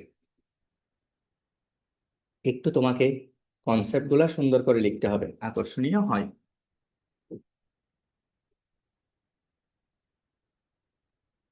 আকর্ষণীয় হয়। গেল। এবার আরেকটা ব্যাপার দেখো, আমরা বললাম যে এগুলোর কারণে বর্ণময় এবং আকর্ষণীয় হয়। এখন তুমি খেয়াল করবা, এই আকর্ষণীয় হওয়ার কারণে, এটা 11 অধ্যায়ে তোমাদের আছে, এটা আমি একটু বলে দিচ্ছি। এই যে এটা হচ্ছে তোমার স্ত্রী স্তবক, স্ত্রী স্তবকে এরকম গর্ভাশয় থাকে, গর্ভদণ্ড থাকে, গর্ভমুণ্ড থাকে, এটা হচ্ছে গর্ভমুণ্ড।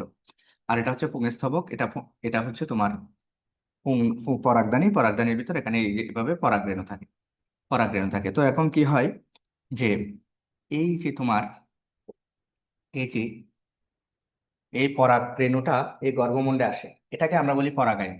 তো এটা তো আর এমনি এমনি আসে না, এটা তো আর এমনি এমনি আসে না, এটা বায়ুর মাধ্যমে আসতে পারে, পানির মাধ্যমে আসতে পারে, কীট পতঙ্গের মাধ্যমে আসতে পারে, প্রাণীর মাধ্যমে আসতে পারে।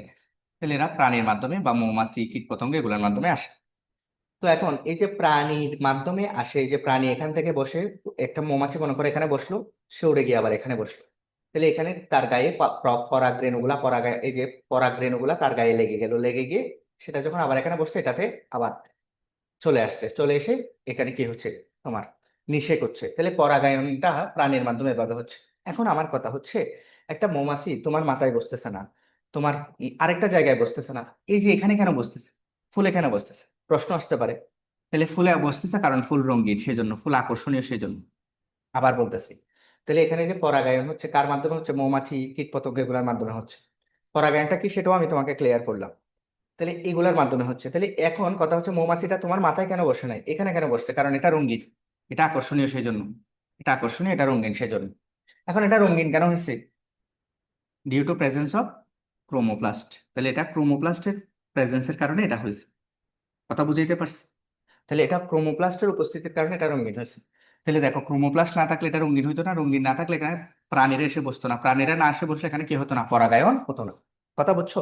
তোমরা ডাইরেক্ট এমনি মুখস্থ করে ফেলো, ঠিক আছে, যে ক্রোমোপ্লাস্ট কি করে পরাগায়নে সাহায্য করে, এটা কিভাবে করে, তাহলে এটা এই যে বর্ণময় আকর্ষণীয় করে, আকর্ষণীয় হয় ফলে।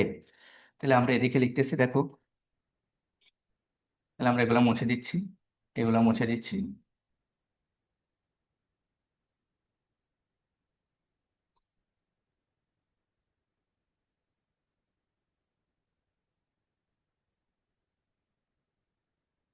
হয়, ফলে এবার আমরা এদিকে লিখতেছি দেখো,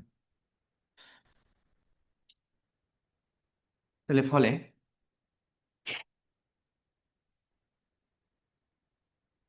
বিভিন্ন কীট পতঙ্গ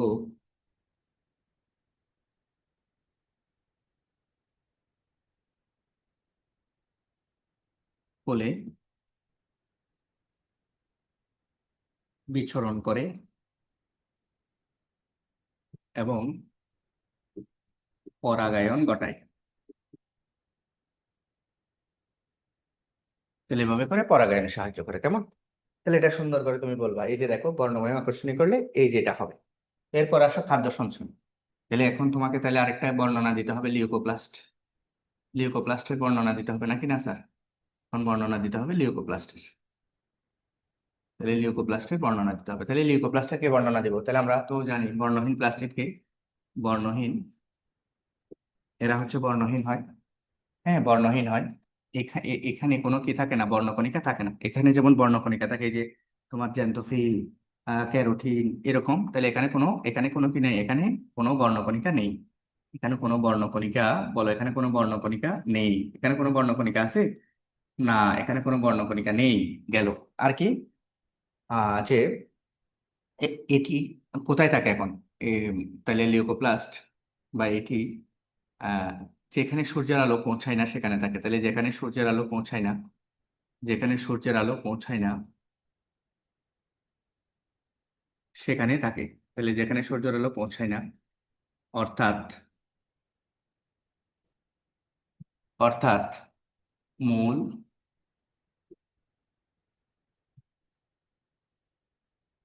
ভ্রূণ জনন কোষ, মূল ভ্রূণ জনন কোষ, মূল ভ্রূণ জনন কোষ ইত্যাদিতে,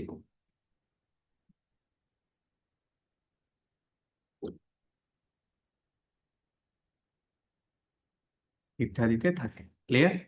ইত্যাদিতে থাকে, ইত্যাদিতে থাকে। তাহলে এটি কি করে? খাদ্য সঞ্চয় করে। এটি কি করে? খাদ্য সঞ্চয় করে। এটা খাদ্য সঞ্চয় করে।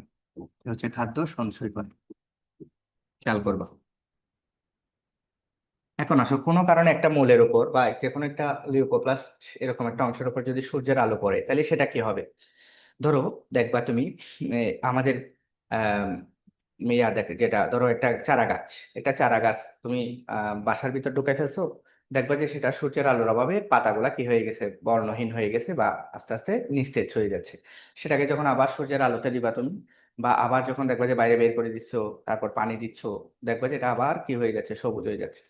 তাহলে সূর্যের আলোর উপস্থিতিতে, তাহলে লিখো সূর্যের আলোর উপস্থিতিতে, সূর্যের আলোর উপস্থিতিতে, এটা একটু আমরা লিখতে পারি চাইলে, সূর্যের আলোর উপস্থিতিতে, সূর্যের আলোর উপস্থিতিতে লিউকোপ্লাস্ট, লিউকোপ্লাস্ট, লিউকোপ্লাস্ট, লিউকোপ্লাস্ট, সূর্যের আলোর উপস্থিতি লিউকোপ্লাস্ট ক্লোরোপ্লাস্টে পরিণত হয়। কিসে পরিণত হয়? ক্লোরোপ্লাস্টে পরিণত হয়।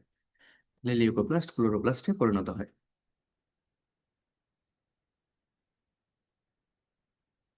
শেষ। কিসে পরিণত হয়? ক্লোরোপ্লাস্টে পরিণত হয়। এই ব্যাপারটা মাথায় রেখে, সূর্যের আলো পড়লে লিউকোপ্লাস্ট আবার কি হবে? ক্লোরোপ্লাস্টে পরিণত হবে।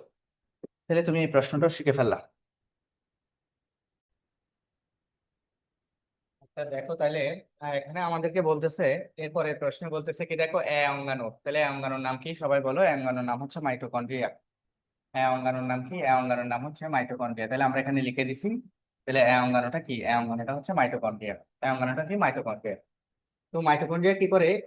শক্তি উৎপন্ন করে। আমরা সবাই জানি মাইটোকন্ড্রিয়াকে কোষের কি বলা হয়? শক্তিঘর বলা হয়। কারণ এটা কি উৎপন্ন করে? শক্তি উৎপন্ন করে। কেমন? তাহলে শক্তিটা কিভাবে উৎপন্ন করে? শক্তি উৎপাদনের প্রক্রিয়া কি? শক্তি উৎপাদনের প্রক্রিয়া কি? শ্বসন।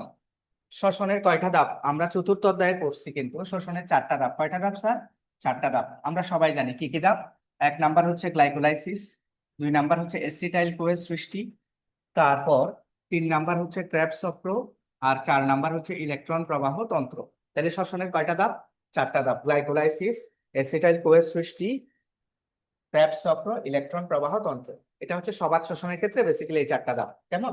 তাহলে মাইটোকন্ড্রিয়া এই অঙ্গাণুটা, এবং এটা কোষের শক্তিধর বলি কেন? কারণ এখানে সকল শক্তি এরা সরবরাহ করে, সেই জন্য।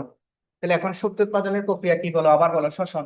তাহলে শ্বসনের কয়টা ধাপ? চারটা ধাপ। গ্লাইকোলাইসিস, এসিটাইল কোয়ের সৃষ্টি, ক্রেবস চক্র এবং ইলেকট্রন প্রবাহ তন্ত্র। বলো যতটুকু মুখস্থ হয়ে গেছে কিনা? আমরা এই প্রশ্নগুলা গুছাই আনসার করতে পারি না, এই জন্য আমি তোমাকে মুখস্থ করাই দিচ্ছি। এরপর আসো, তাহলে এখানে এই চারটা ধাপের মধ্যে এই গ্লাইকোলাইসিসটা ছাড়া বাকি ধাপগুলা মাইটোকন্ড্রিয়ায় ঘটে। এবং এই গ্লাইকোলাইসিসটা কোথায় ঘটে? এই গ্লাইকোলাইসিসটা ঘটে হচ্ছে সাইটোপ্লাজমে। তাহলে গ্লাইকোলাইসিসটা সাইটোপ্লাজমে ঘটে এবং বাকি ধাপগুলা মাইটোকন্ড্রিয়ায় ঘটে। এবং শ্বসনে টোটাল কয় অণু ATP উৎপন্ন হয়? জানো? 38 অণু। কয় অণু? 38 অণু ATP উৎপন্ন হয়। তাহলে গ্লাইকোলাইসিস যেহেতু সাইটোপ্লাজমে ঘটে বা মাইটোকন্ড্রিয়ার বাইরে ঘটে, ওখানে যেটুকু শক্তি উৎপন্ন হয় সেটাই শুধু মাইটোকন্ড্রিয়া উৎপন্ন হয় না, তাহলে বেশিরভাগ শক্তি ওগুলা ছাড়া, বেশিরভাগ শক্তি মানে গ্লাইকোলাইসিসে উৎপন্ন এটিপি ছাড়া বেশিরভাগ এটিপি কোথায় উৎপন্ন হয়? তাইলে মাইটোকন্ড্রিয়া উৎপন্ন হয়। এবং মাইটোকন্ড্রিয়াতে কেন উৎপন্ন হয়? এখন তোমার মনে প্রশ্ন আসতে পারে যে স্যার, এই যে আপনার গ্লাইকোলাইসিসটা কেন মাইটোকন্ড্রিয়ায় ঘটে না আর বাকিগুলো কেন মাইটোকন্ড্রিয়ায় ঘটে? কারণ গ্লাইকোলাইসিস হওয়ার জন্য যে এনজাইম গুলা লাগবে, সেই এনজাইম গুলা মাইটোকন্ড্রিয়াতে থাকে না, সেগুলা থাকে সাইটোপ্লাজমে, সেই জন্য ওটা সাইটোপ্লাজমে ঘটে। আরেকটা প্রশ্ন হতে পারে সে স্যার তাহলে বাকিগুলা কেন মাইটোকন্ড্রিয়াতে ঘটে? তাহলে বাকিগুলা ঘটার জন্য যে এনজাইমগুলো দরকার হবে সেগুলো কোথায় থাকে? মাইটোকন্ড্রিয়াতে থাকে, অন্যান্য অঙ্গাণুতে থাকে না। তাহলে এগুলা, এই এনজাইমগুলো প্রয়োজনীয়, শ্বসনের যে প্রয়োজনীয় এনজাইমগুলো, এগুলো মাইটোকন্ড্রিয়া কোথায় থাকে? আমরা পড়াইছি মাইটোকন্ড্রিয়া গঠনের সময় অক্সিসোমে থাকে। বলো কোথায় থাকে? অক্সিসোমে থাকে। তাহলে এটা কি করে, আবার কিভাবে শক্তি উৎপন্ন করে? আমরা জানি যে এই যে কোষের ভিতর যে খাদ্যটা থাকে C6H12O6, সেটা কি এই যে আমরা শ্বসনে যে অক্সিজেনটা গ্রহণ করি সেটার মাধ্যমে এটা জারিত হয়। জারিত করে কি উৎপন্ন করে? শক্তি উৎপন্ন করে। বিক্রিয়াটা তুমি দেখাই দিবা, যদিও এটা চতুর্থ অধ্যায়ে আছে, কিন্তু বিক্রিয়াটা যদি তুমি এখানে দেখাই দাও তাহলে তোমার 4 নাম্বার, এটা 4 নাম্বারের প্রশ্ন, উচ্চতর দক্ষতামূলক প্রশ্ন, তাহলে তোমার মানে তোমার প্রেজেন্টেশনটা সুন্দর হবে এবং হচ্ছে তুমি নাম্বারটা একুরেট পাবা। তাহলে C6H12O6 এই যে 6 অণু অক্সিজেন দ্বারা জারিত হয়ে 6 অণু কার্বন ডাইঅক্সাইড, 6 অণু পানি এবং 38 অণু কি উৎপন্ন করে? এটিপি উৎপন্ন করে। তাহলে এতটুকু আমরা আবার বলি তো। তাহলে এই অঙ্গাণুটা কি? মাইটোকন্ড্রিয়া। তাহলে এই মাইটোকন্ড্রিয়া কোষের শক্তিঘর, কারণ এখানেই শক্তি উৎপন্ন হয়। তাহলে শক্তি উৎপাদনের প্রক্রিয়ার নাম কি বলতো? শ্বসন। তাহলে এই যে শ্বসনের কয়টা ধাপ? 4টা ধাপ: গ্লাইকোলাইসিস, অ্যাসিটাইল কোষ সৃষ্টি, ক্রেবস চক্র এবং ইলেকট্রন প্রবাহ তন্ত্র। এই 4টা ধাপের মধ্যে এই গ্লাইকোলাইসিসটা শুধুমাত্র সাইটোপ্লাজমে ঘটে, তাহলে এটা ব্যতীত বাকি ধাপগুলো কোথায় ঘটে? মাইটোকন্ড্রিয়ায় ঘটে। তাহলে এখানে শ্বসনে যে 38 অণু এটিপি উৎপন্ন হয় তার বেশিরভাগ শক্তি কোথায় উৎপন্ন হয়? তাহলে বেশিরভাগ শক্তি মাইটোকন্ড্রিয়া উৎপন্ন হয়। মাইটোকন্ড্রিয়ায় কেন শ্বসনের ধাপগুলা ঘটে? কারণ এখানে মাইটোকন্ড্রিয়ার অক্সিসোমের মধ্যে ওই যে শ্বসনের এনজাইম গুলা সজ্জিত থাকে বা আবদ্ধ থাকে।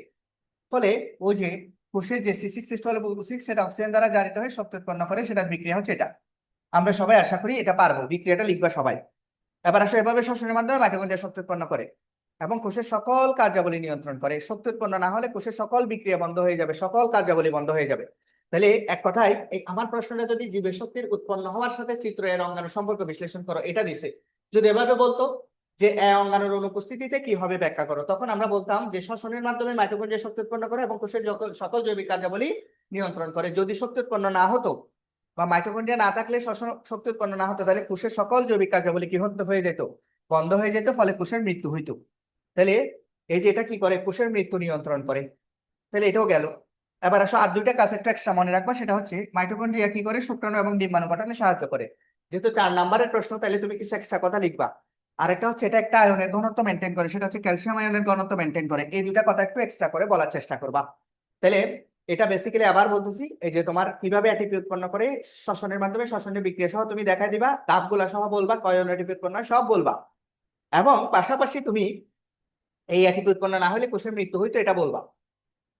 এর বাইরে আর দুটা কথা বলবো, একটা হচ্ছে শুক্রাণু ডিম্বাণু গঠনে সাহায্য করে, আর একটা হচ্ছে ক্যালসিয়াম আয়নের ঘনত্ব নিয়ন্ত্রণ করে। কেমন? তাহলে এই দুটা কথা সুন্দর করে বলবা, তাহলে এই প্রশ্নটাও আশা করি তুমি পারবা। আচ্ছা, আমরা এর পরের প্রশ্নটা দেখি। তাইলে এই পরের প্রশ্নে কি বলতেছে দেখো, এর পরের প্রশ্ন বলতেছে হচ্ছে যে বি অঙ্গাণুর অনুপস্থিতিতে, এই যে যে বি অঙ্গাণুটা আছে সেটার অনুপস্থিতিতে জীবকুলে কি ধরনের সমস্যা ঘটবে? তাহলে তুমি বলো তো বি অঙ্গাণুটা কি? বি অঙ্গাণুটা হচ্ছে প্লাস্টিড। বলো বি অঙ্গাণুটা কি? প্লাস্টিড। তাহলে প্লাস্টিড কয় প্রকার? প্লাস্টিড হচ্ছে 3 প্রকার। তাহলে কি কি? একটা হচ্ছে ক্লোরোপ্লাস্ট, একটা হচ্ছে ক্রোমোপ্লাস্ট, আর একটা হচ্ছে লিউকোপ্লাস্ট। তাহলে খুবই ইম্পর্টেন্ট, তোমরা একটু বোঝার চেষ্টা করবা যে সেটা হচ্ছে ক্লোরোপ্লাস্ট না থাকলে কি হবে না? এই সালোক সংশ্লেষণের বিক্রিয়াটা হবে না। তুমি সালোক সংশ্লেষণের বিক্রিয়াটা এখানে দেখাবা, দেখাইলে স্যারের একটা পজিটিভ ইমপ্রেশন তোমার প্রতি থাকবে। এবং তুমি এটা পারো, যেহেতু চতুর্থ অধ্যায় পড়ছো, তাহলে কেন লিখবা না তুমি যে কার্বন ডাইঅক্সাইড এবং পানি সূর্যালোক এবং ক্লোরোফিলের উপস্থিতিতে বিক্রিয়া করে শর্করা জাতীয় খাদ্য তৈরি করে বা C6H12O6 তৈরি করে, আরটা হচ্ছে অক্সিজেন এবং পানি উৎপন্ন করে।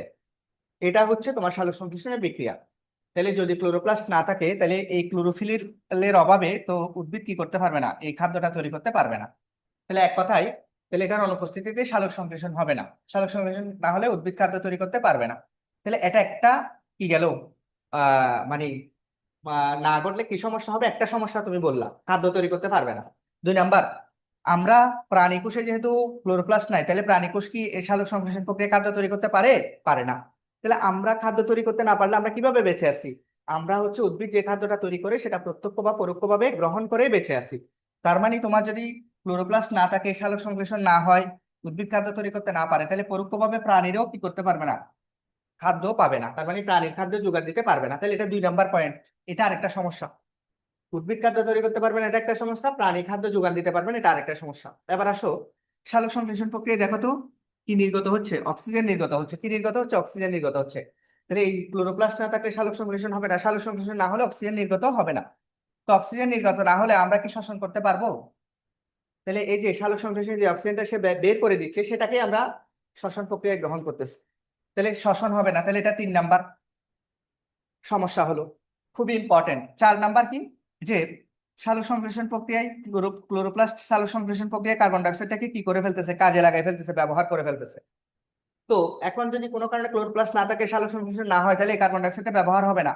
ফলে কার্বন ডাইঅক্সাইড যদি গৃহীত না হয়, পরিবেশে কার্বন ডাইঅক্সাইড কি হয়ে যাবে, তোমার বেড়ে যাবে এবং পরিবেশ দূষিত হয়ে যাবে। তাহলে এটা 4 নাম্বার সমস্যা।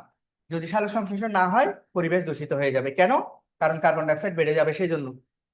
5 নাম্বার, সালোক সংশ্লেষণ প্রক্রিয়ায় এই যে সৌরশক্তি বা সূর্যের আলো যেটা, সেটা কোথায় পরিণত হচ্ছে, রাসায়নিক শক্তিতে বা গ্লুকোজে পরিণত হচ্ছে। এখন কোনো কারণে যদি এই যে তোমার এই সালোক সংশ্লেষণটা না হয়, তাহলে সূর্যালোক ব্যবহৃত হবে না।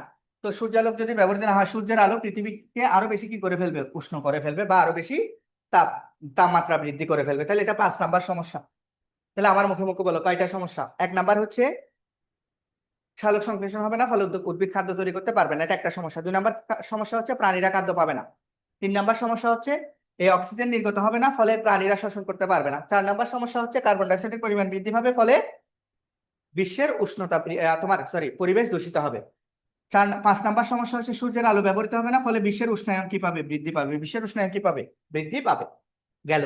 এবার আসো ক্রোমোপ্লাস্ট। তোমরা জানো ক্রোমোপ্লাস্ট কি করে, পরাগায়নে সাহায্য করে। তো পরাগায়ন যদি না হয়, তাহলে উদ্ভিদ নতুন প্রজাতি সৃষ্টি করতে পারবে না, এবং আস্তে আস্তে উদ্ভিদের প্রজাতিগুলো বিলুপ্ত হয়ে যাবে। তাহলে আবার বলতেছি, ক্রোমোপ্লাস্ট না হলে পরাগায়ন হবে না, ফলে উদ্ভিদ নতুন প্রজাতি সৃষ্টি করতে পারবে না। আর লিউকোপ্লাস্ট উদ্ভিদের খাদ্য সঞ্চয়ে সহায়তা করে। তাহলে যদি লিউকোপ্লাস্ট না থাকে, তাহলে উদ্ভিদ খাদ্য সঞ্চয় করতে পারবে না। সুন্দর করে লিখবে, এটা পরীক্ষায় আসবে। খুবই ইম্পর্টেন্ট, খুবই ইম্পর্টেন্ট, খুবই ইম্পর্টেন্ট, তুমি পরীক্ষায় পাবা।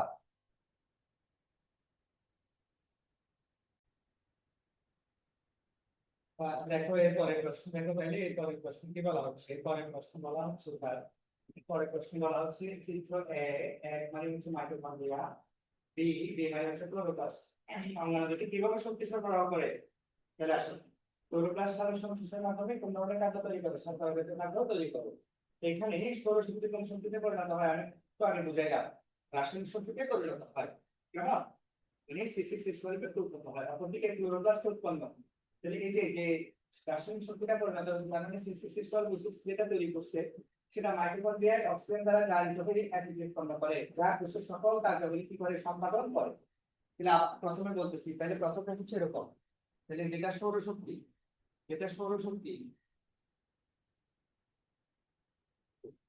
তাহলে দেখো যেটা সৌরশক্তি, যেটা সৌরশক্তি, সেটা থেকে উদ্ভিদ কি করে, C6H12 তৈরি করে, মানে রাসায়নিক শক্তি তৈরি করে। এটা হচ্ছে রাসায়নিক শক্তি।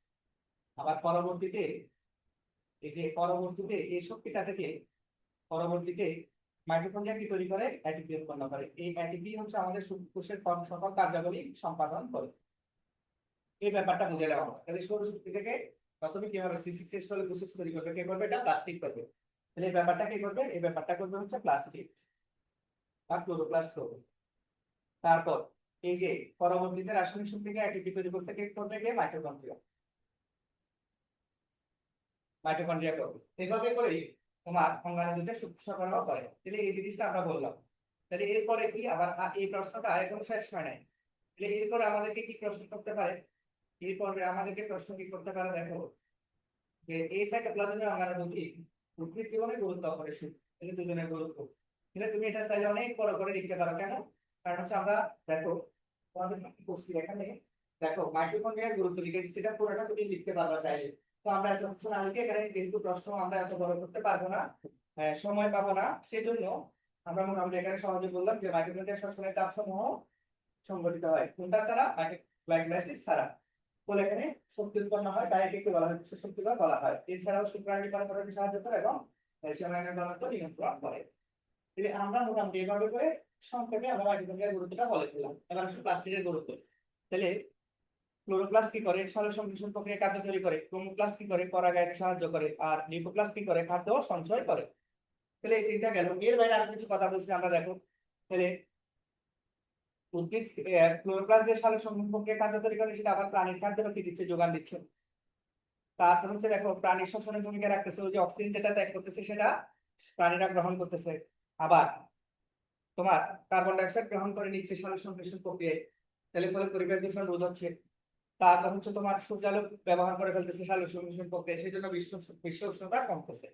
তাহলে এভাবে করে তুমি প্লাস্টিকের গুরুত্ব সংক্ষেপে তুমি লিখে ফেলতে পারো। তাহলে আশা করি তুমি এই প্রশ্নটা বুঝতে পারছো। এটা সহজে এভাবে সুন্দর করে লিখবে, এগুলো আসলে কিন্তু আমরা প্রায় সময় ভুল করি। তাহলে দেখো এরপরে আমরা আহ পরের প্রশ্নে যদি আসি, তাহলে এই যে সি অঙ্গাণুটি, তাহলে সি অঙ্গাণুটি কি বলতো? সি অঙ্গাণুটি হচ্ছে নিউক্লিয়াস। তাহলে সি অঙ্গাণুটি কি? আমরা সি অঙ্গাণু হলো, লিখো সি অঙ্গাণু হলো নিউক্লিয়াস।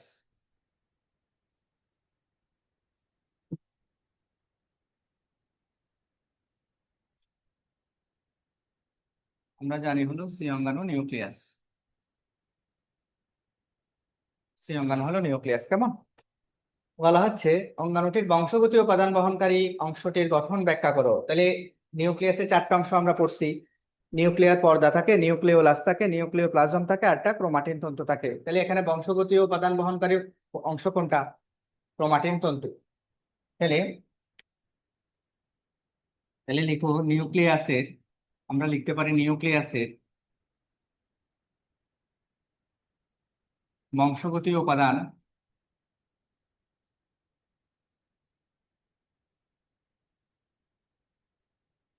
বহনকারী অংশের নাম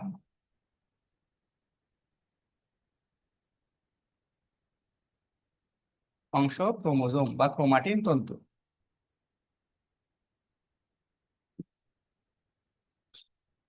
এবং আমাদের বলছে যে, এবং এখন এটার গঠন ব্যাখ্যা করতে বলছে। কেমন?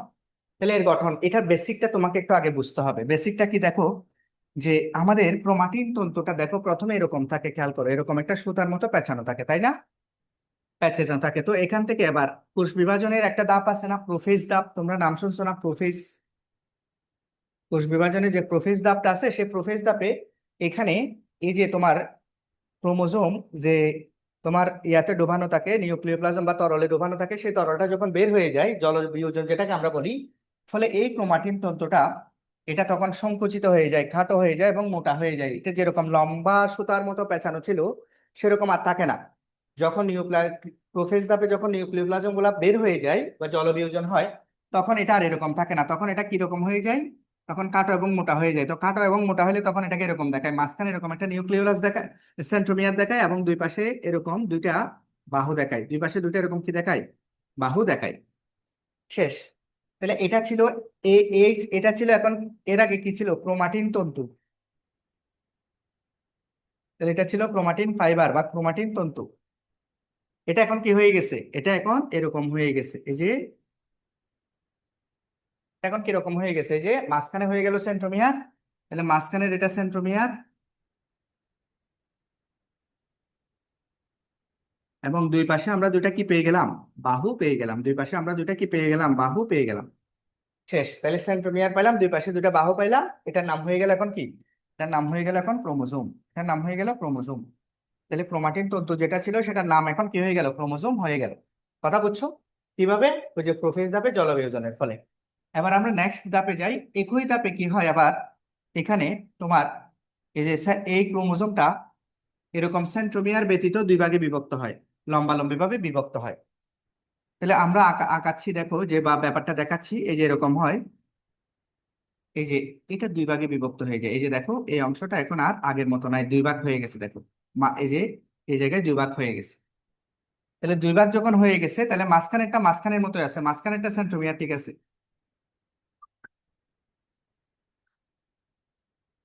মাঝখানেরটা সেন্ট্রোমিয়ার, ঠিক আছে। কিন্তু দুই পাশের এগুলাকে, এই অংশটাকে আমরা পুরাটাকে এখন বলবো ক্রোমাটিড। বাহু না বলে এখন বাঁক হয় যেহেতু গেছে, তাহলে এই পুরো অংশটাকে এখন আমরা কি বলবো? ক্রোমাটিড বলবো। তাহলে আমরা উপরে একটা ক্রোমাটিড পাবো, নিচে একটা কি পাবো? ক্রোমাটিড পাবো। ব্যাপারটা বুঝছো কিনা দেখো তো। এখন আমাদের বইয়ে যে চিত্রটা দেওয়া আছে ক্রোমোজোম, সেটা হচ্ছে এই চিত্রটা। তাহলে এই চিত্রটা কোত্থেকে আসলো? এই চিত্রটা এই ক্রোমাটিন ফাইবার থেকে বা ক্রোমাটিন তন্তু থেকে প্রথমে জলবিয়োজনের ফলে কাটো এবং মোটা হয়ে ক্রোমোজোম হয়েছে, ক্রোমোজোম থেকে তারপরে এরকম হয়েছে, এই যে লম্বালম্বি ভাবে বিভক্ত হয়ে তারপরে এরকম হয়েছে। কথা বুঝাইতে পারছি? তাহলে এই জন্য আমরা আঁকার সময় কিভাবে আঁকবো? তাহলে আমরা চিত্রটা আঁকবো, বইয়ের চিত্রটা আঁকবো আমার সাথে সাথে। তাহলে এখন আমরা এখানে মাঝখানে আগে একটা কি দিব? এরকম সেন্ট্রোমিয়ার দিব। মাঝখানে একটা আমরা আগে এরকম সেন্ট্রোমিয়ার দেব। সেন্ট্রোমিয়ার দেওয়ার পরে এবার আমরা এখানে এভাবে করে বাহুগুলাকে ভাগ করে দিব। এই যে বাহুগুলাকে আমরা এভাবে করে ভাগ করে দিব। এই যে দেখো, আমরা বাহুগুলাকে এভাবে করে আমরা ভাগ করে দিচ্ছি। এই যে ভাগ করে দিলাম। ঠিক সেম ভাবে তুমি বাহুগুলাকে এভাবে করে এখানেও ভাগ করে দিবা, এই পাশেও তুমি বাহুগুলাকে কি করে দিবা, ভাগ করে দিবা। যে বাহুগুলাকে ভাগ করে দিলা, কেমন? ঠিক সেম ভাবে এদিকেও সেম। তাহলে ভাগ করে যেহেতু দিছে, এখন এগুলা কি হয়ে গেছে, অটোমেটিক কি হয়ে গেছে, ক্রোমাটিড হয়ে গেছে। বলো কি হয়ে গেছে? ক্রোমাটিড হয়ে গেছে। তাহলে এটা অটোমেটিক তোমার ক্রোমাটিড হয়ে গেছে, এটা অটোমেটিক তোমার ক্রোমাটিড হয়ে গেছে, এটা অটোমেটিক তোমার ক্রোমাটিড হয়ে গেছে। তাহলে ঠিক সেম এভাবে করে এখানে এটা কি হয়ে গেল, ক্রোমাটিড হয়ে গেল। এটা হচ্ছে ক্রোমাটিড হয়ে গেল বলো। শেষ। তাহলে চিত্র আঁকা শেষ। তাহলে মাঝখানের এটা হচ্ছে, তুমি করো মাঝখানে, এটা হচ্ছে সেন্ট্রোমিয়ার। মাঝখানের এই অংশটা হচ্ছে সেন্ট্রোমিয়ার। তারপর এটা একটা বাহু, দেখো এটা একটা বাহু। তাহলে এটা একটি বাহু লিখো, যেভাবে আমাদের বইয়ে লিখছে, এটা একটি বাহু। কারণ এটা বাহু ছিল, দেখো এটা ছিল বাহু, বাহু থেকে ক্রোমাটিড হচ্ছে। তাহলে এটা অপর একটি বাহু। এটা কি বাহু? অপর বাহু। এখন বাহুগুলা যখন মাঝখানে ভাগ হয়ে গেছে, তাহলে দুইটা একসাথে এটাকে এখন আমরা কি বলবো? এটাকে বলবো হচ্ছে আমরা ক্রোমাটিড। এটাকে কি বলবো স্যার? এখন আমরা এটাকে বলবো ক্রোমাটিড।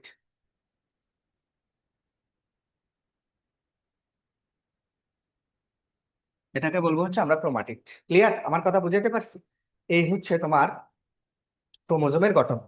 তাহলে তোমাকে পরীক্ষায় যদি আসে, এই চিত্রটা তোমাকে আঁকতে হবে। তাহলে এটা কিসের চিত্র আঁকছো তুমি? তাহলে এটা হচ্ছে তুমি চিত্র আঁকছো হচ্ছে চিত্র ক্রোমোজোম।